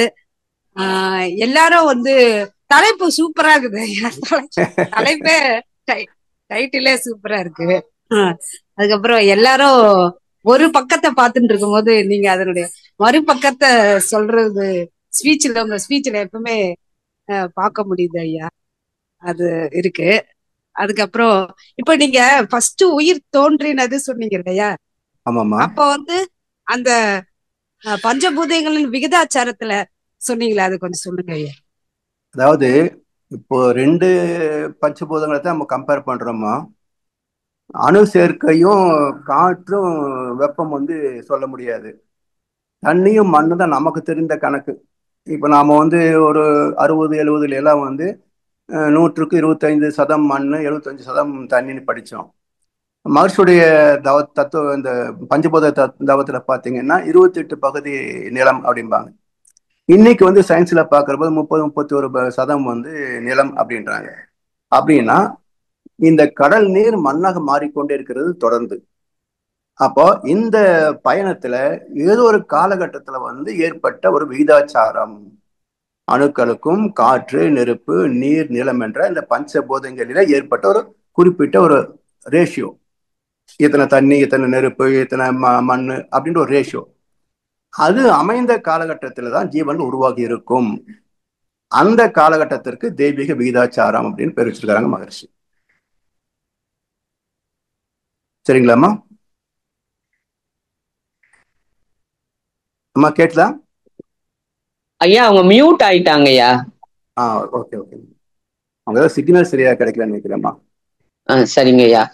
அடுத்த அன்பரை பார்க்கலாமாங்க ஐயா? பார்க்கலாம். அடுத்த அன்பராக நமது செவ்வேல் ஐயா அவர்களை அன்புடன் அழைக்கின்றோம். வாழ்க வளமுடன் அம்மா. வாழ்க வளமுடன் ஐயா. நம்ம நீங்க சொன்னீங்க இந்த செயல் விளைவுன்றது அது நம்ம செய்யற செயல் அது மாறாதது, அது எதுவும் நம்ம திருத்த முடியாது. அதை கொடுத்ததுன்னா நம்ம அதனுடைய இதை பண்றதுக்கு நம்ம அந்த 3 விதமான இது சொன்னீங்க. பிராயச்சித்தம், அதை உணர்ந்து திருத்துதல், அதெல்லாம் சொன்னீங்க. நாம செய்யற செயல் அந்த கர்ம வினைகள் நம்மளுக்கு குறைக்கிறதுக்கு தான் நம்மளுடைய மகரிஷி ஐயா அந்த உடற்பயிற்சிகள், தவம் எல்லாம் கொடுத்திருக்காரு. நம்மளுடைய செயல் நம்ம பிள்ளைங்களுக்கு போகும்ன்றாங்க ஐயா. நம்ம எவ்வளவு தூரம் இப்ப நல்ல செயல்கள் செய்யறோமோ அது நம்ம பிள்ளைங்களுக்கு, ஏன்னா நம்மளுடைய ஜெராக்ஸ் தான் அவங்க, அதனால போகும்னு சொல்றாங்க. நாம இந்த அந்த கர்ம வினைகள் எவ்வளவு தூரம் இருக்கோ அதை தாக்கத்தை குறைக்கிறதுக்கு நம்ம என்ன வழிகள் செஞ்சா அது குறையும் ஐயா? அதே மாதிரி நம்ம குழந்தைங்களுக்கு எந்த வழியில அது போய் சேருங்க ஐயா? அதாவது தவம் அறமே துணையாமை. நமக்கும் சரி, நம்முடைய குழந்தைகளுக்கும் சரி, 14 வயசுக்கு மேல தவம் கற்றுக் கொடுக்கணும். அவங்களுக்கு அற வாழ்க்கை, அதாவது இன்றைக்குள்ள சமுதாய சூழ்நிலையில் பார்த்தீங்கன்னா நேரம் பற்றாமை என்பது எல்லா இடத்துலயும் இருக்குங்க. சின்ன குழந்தைகளுக்கு கூட ஸ்கூலுக்கு போகணும், எக்ஸாம் ஹோம்ஒர்க் பார்க்கணும், மற்ற எக்ஸ்ட்ரா கரிக்குலர் ஆக்டிவிட்டிஸ் போகணும். அப்போ உங்களுக்கு தவம் செய்யறதுக்கோ நேரம் இருக்கிறது இல்லை. ஆனாலும் அறம் பின்பற்றலாம். அப்போ எந்த வகையிலையும் யாருக்கும் நம்ம கஷ்டத்தை கொடுக்க கூடாது அப்படின்ற கருத்து சொல்றதுக்கு ரொம்ப நேரமாகாது. நம்ம குழந்தைகளை அடிக்கடி யாரும் கஷ்டம் கொடுக்க கூடாது, நல்லபடியா இருக்கணும் அப்படின்ற ஒரு கருத்தை சொல்லிட்டே வந்தாலே அதுவே பெரிய விஷயங்கய்யா. ஏன்னா இன்றைக்கு ஒழுக்கத்தை கற்றுக் கொடுக்கிறது மிக முக்கியம். அது அதாவது பாவத்தை தவிர்க்கக்கூடியது ஒழுக்கம்.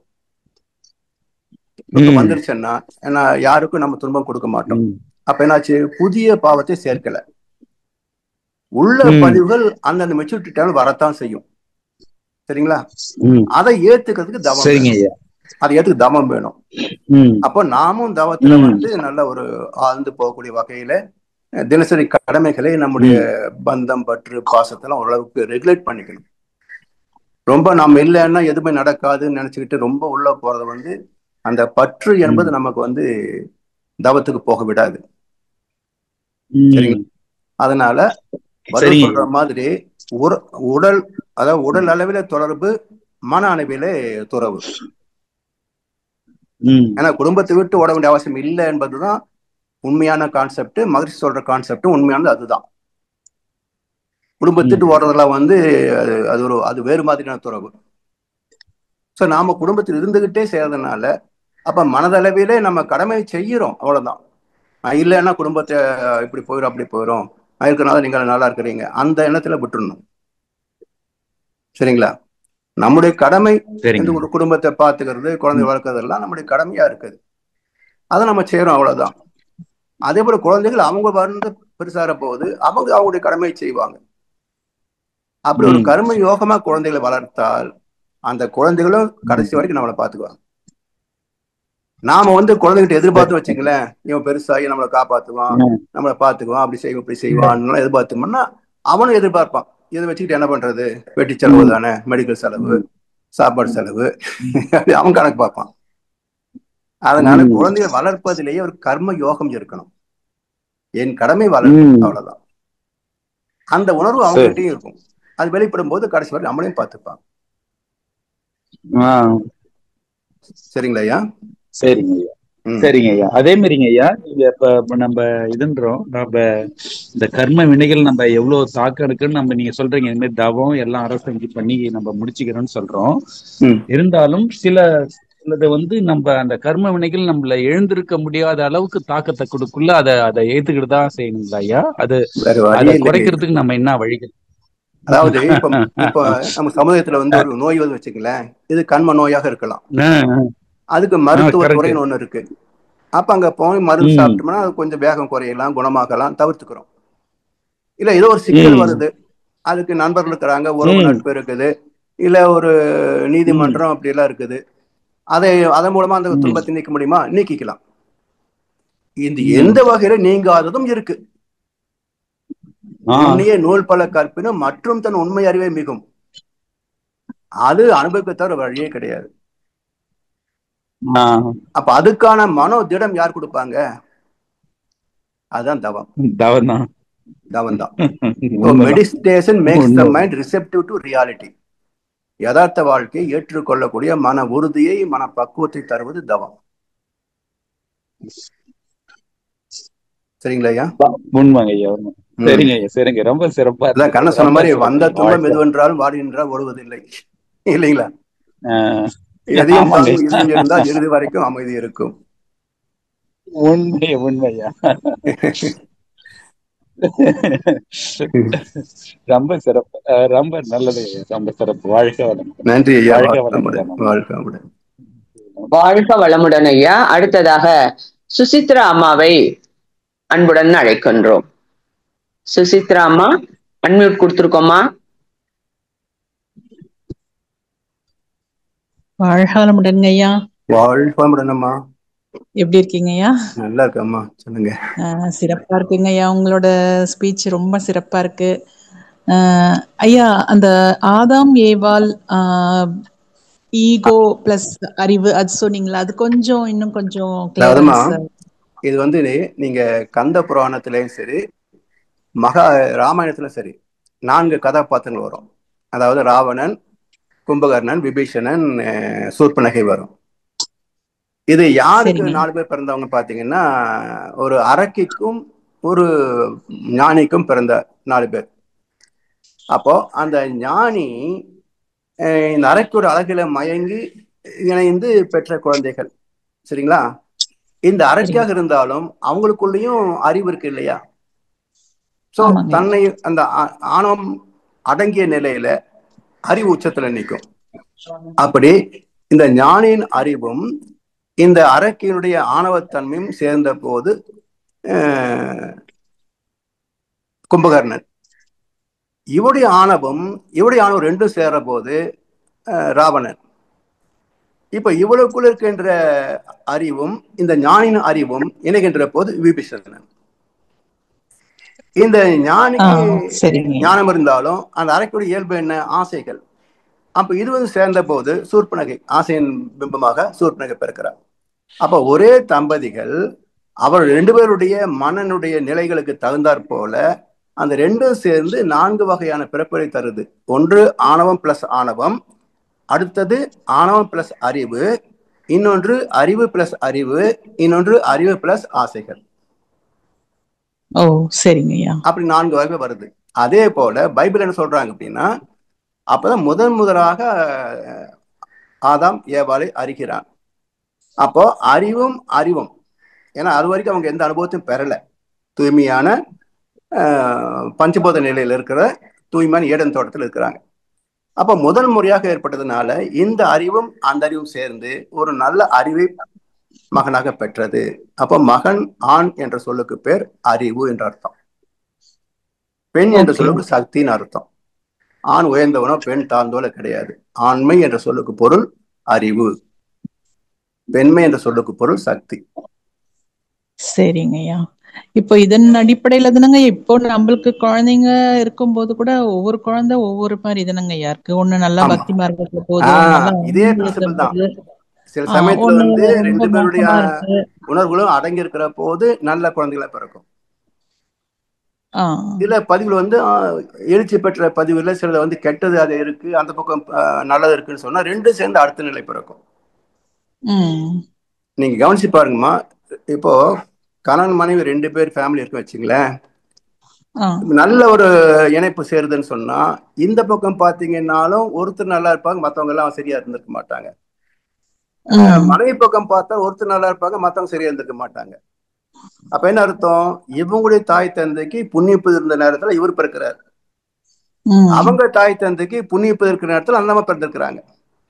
அப்ப அவங்களோட இல்லறத்துக்கு கணவன் மனைவியாக வர்றாங்க. இப்படி ஒவ்வொரு கணவன் மனைவிக்குள்ளையும் அந்த நேரத்துக்கு தகுந்தாற் போல, அனுபவத்துக்கு தகுந்தாற் போல, அதனுடைய பதிவுகளின் எழுச்சிக்கு தகுந்தாற் போல, அந்த நேரத்தில் இருக்கின்ற கோள்களின் அமைப்புக்கு சார்ந்தாற் போல குணங்கள் வந்து மாறிக்கொண்டே இருக்கும். அதான் 2 குழந்தைய இருந்தாலும் கூட மாற்றம் இருக்குன்னு மாதிரி சொல்றாங்க இல்லையா? அது போலதாம்மா மனிதர் வேறுபாடு தவிர்க்க முடியாதது. சரிங்கய்யா, சிறப்புங்கய்யா, நன்றிங்கய்யா, வாழ்க வளமுடன். நன்றிம்மா, வாழ்க வளமுடன். ஐயா, இன்னும் 5 அன்பர்கள் இருக்கிறாங்க, நம்ம நிறைவு செய்துக்கலாமா இல்ல சொல்றீங்களா? ஐயா நான் ரெடிமா, எனக்கு ஒண்ணும் தெரியல. வாழ்க வளமுடன் ஐயா. அடுத்த அன்பராக லக்ஷ்மணன் காந்திமதி அவர்களை அன்புடன் அழைக்கின்றோம். கேள்விகளை சுருக்கமாக கேட்கும் போது அது அனைவருக்கும் பயனுள்ளதாக இருக்கும். லக்ஷ்மணன் காந்திமதி.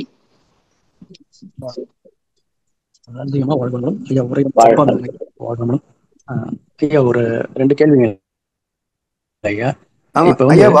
கொஞ்சம் சத்தமா ஐயா, தாவரம் வந்து அதோட கழிவு இது வந்து பாத்தீங்கன்னா ஆக்சிஜன் சொல்றோம் இல்லைங்க. அதோட இது வந்து நம்ம வந்து ஆக்சிஜன் வந்து காற்று சுவாசிக்கிறோம், நம்மளுடைய கார்பன் டை ஆக்சைடு வந்து தாவரங்கள் இது பண்ணுது அப்படின்னு சொல்றோம். இப்ப தாவரங்கள் வந்த பிறகுதானே இங்க நம்ம மனிதனுக்கு இது வரும். மனிதன் வந்து கடைசி பிறவியா தானே உயிரினங்கள் இதாகிறோம். அப்ப தாவரங்களுக்கு ஸ்டார்டிங்ல எப்படிங்க ஐயா அதோட இதுக்கு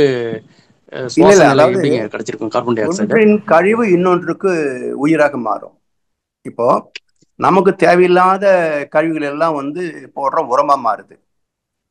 அந்த உரம் வந்து தாவரத்துக்கு சத்தா மாறுது. ஸோ எல்லாமே ரீசைக்கிளிங் தாங்க ஐயா. இறைநிலை துகள் வந்து பின்னாகி மீண்டும் இறைத்துகளா மாறி போகுது இல்லையா? ஸோ இந்த உலகத்துக்குள்ள எல்லாமே ரீசைக்கிளிங் தான். தாவரங்கள் அதே மாதிரிதான். அதாவது அதுக்கு வந்து நமக்கு ஆக்சிஜன் தேவை என்பதனால் தாவரங்கள் கார்பன் டை ஆக்சைடு எடுத்துக்கல. அது வந்த காலத்துல அதுக்கு தேவை கார்பன் டை ஆக்சைடு. அது வெளிவிட்ட ஆக்சிஜன் வந்து நமக்கு உயிர்காற்றாக மாறியது, அவ்வளவுதான். அப்ப தாவரங்களுக்கு கார்பன் டை ஆக்சைடு எப்படி கிடைச்சிருக்கும்னு கேக்குறேங்க. இப்ப நம்ம மனிதர்கள் வந்து எல்லாமே இருக்கு. இந்த காற்று மண்டலத்துக்குள்ள நம்ம இந்த பூமியின் காற்று மண்டலம் இருக்குல்ல ஐயா, இதுல இருந்து ஹைட்ரோஜனுக்கும் மூலமான சிலது இருக்கு. அது சயின்ஸ்ல பேர் வைக்கிறாங்க, அது எனக்கு நினைவில்லை. ஹைட்ரோஜன் என்பது அடுத்த நிலை தான். இதுக்கு முன்ன நிலைகள்லாம் இருக்குது. அதிலிருந்து கெட்டி பொருள் வரைக்கும் அந்த அணுக்களுடைய சேர்க்கை, அந்த காற்றிலேயே ஹைட்ரோஜன், ஹீலியம், கார்பன், ஆக்சிஜன், இப்படி நிறைய வேறுபாடுகள் இருக்கு. அதனால அதுக்கு தேவையானதை கார்பன் டை ஆக்சைடு எடுத்துக்கிடுச்சு. ஓகே ஓகேங்க ஐயா. ஐயா அப்புறம் இன்னொருங்க ஐயா, அப்போ வந்து ஒரு கஷ்டமான ஒரு கேள்வின்னு ஒன்று சொன்னீங்க. அதாவது ஆண் பெண் வந்து தூய்மையான ஆன்மாவா இருக்கிறப்ப அவங்களுக்கு பிறக்கக்கூடிய குழந்தைகள் வந்து நல்ல ஒரு ஆத்மா இது கிடைக்கிறப்ப அது நல்ல விஷயம் தானுங்க. அப்போ அப்படி நம்ம எதுவும் நினைக்காம இருந்தோம்னா இந்த பிறவியோட இதே வந்து இதாகும் இல்லையா? அது எப்படி காயப்பம் கொடுத்திருக்காரு. காயல்பு பயிற்சி பாத்தீங்கன்னா தம்பதிகளுக்கு ஒரு பயிற்சி கொடுத்திருக்காரு இல்லையா? ஆமாங்க ஐயா. அப்ப அந்த பயிற்சி வந்து சேரப்போது உணர்ச்சி நிலையில இருந்து அந்த ஓஜஸ் மூச்சு போடணும்னு சொல்லியிருக்காங்க இல்லையா? வித்து கழிகிற போது அப்ப என்ன ஆகுது, எண்ணம் வந்து உச்சிக்கு வந்துருது. உச்சி என்பது நமக்கு ஞான நிலை, 8 அலைச்சொல்ல ஃப்ரீக்வன்சி வந்துருது இல்லையா? அப்போ லோப்ஸ் சொல்லக்கூடிய மேல் மூளை, அது சிந்தனைக்கு ஆராய்ச்சிக்குரிய மூளை. அந்த இடத்துல எண்ணத்தை வச்சுக்கிற போது பிறக்கிற குழந்தை அறிவுபூர்வமான சிந்தனையும் நற்பண்புகளும் உள்ளதாக இருக்கும். இதே கருத்தை மையப்படுத்த ராமாயணத்துல வந்து மாம்பழம் சாப்பிட்டு ராம பிறந்தான்னு ஒரு கருத்து இருக்கு இல்லையா? சோ இந்த மாம்பழம் என்பது எது குறிக்கிறான்னு சொன்னாக்க, நம்முடைய பினில் கிளாண்ட் இருக்கு இல்லையா? பினில் கிளாண்டுடைய ஒரு ஷேப் வந்து மாம்பழம் மாதிரி சின்னதா இருக்கும் அப்படின்னு சொல்லி ஒரு குறிப்பு இருக்கு இதுல, சித்தர்களுடைய பாடல்ல. அதனால நம்ம வந்து மனசை அங்க வச்சுக்கிட்டாக்க அறிவுபூர்வமான வாழ்க்கை வாழ முடியும், உணர்ச்சி வயம் அங்க இருக்காது அப்படின்னுதான் துரியத்தினுடைய தவம் பண்றக்கூடிய சிறப்பு. அதனால நாமும் எப்போ துரிய நிலையில் இருக்கிறதும் குழந்தைகளை துரிய நிலையில் உருவாக்குற போது அவங்க இயல்பாகவே ஞானம் தேடல் வந்துடும். அவங்க 14 வயசுல ஞானத்தை தேட ஆரம்பிச்சிருவாங்க. இது என்ன கேள்வி, அது என்ன, கடவுள் எங்க இருக்காரு, என்ன எது கடவுள் அப்படின்ற கேள்வி கேட்க ஆரம்பிச்சிருவாங்க. சிறப்புங்கய்யா. வாழ்க வளமுடன் ஐயா. வாழ்க வளமுடன். நன்றிம்மா. நிறைவான அன்பராக தாரகேஸ்வரி அம்மா அவர்களை அன்புடன் அழைக்கின்றோம். தாரகேஸ்வரி அம்மாவை அன்புடன் அழைக்கின்றோம். ஐயா வாழ்க வளமுடன் ஐயா. வாழ்க வளமுடன்மா. ரொம்ப சந்தோஷங்க. எங்களோட சென்னைக்கு நீங்க வந்து பேசுனதும் உங்களை இப்ப நேர்ல பாக்குற மாதிரி ஒரு ஃபீலிங் தான். ஐயாவோட ஸ்பீச், குருவின் குரல், ஆன்மா, இதெல்லாம் தொடர்ந்து ஃபாலோ பண்ணிட்டு தான் இருக்கிறேங்க. காலையில தான் வந்து பாலுணர்வும் ஆன்மீகமும் குருவின் குரல்ல கேட்டுக்கிட்டு இருந்தேன் ஐயாவோடது. அதை தொடர்ந்து இப்ப உங்களோட ஸ்கை ஜூம்லயும் பார்க்கறது ரொம்ப சந்தோஷம். ஐயா எனக்கு ஒரு கேள்வி இருக்குங்க. நம்ம ஞானிகள் எல்லாம் பார்த்தோம் அப்படின்னு சொன்னா முக்தி அடைகிற நிலையில வந்து இறைவனோட ஆனந்த தாண்டவத்தை பார்த்தாங்க.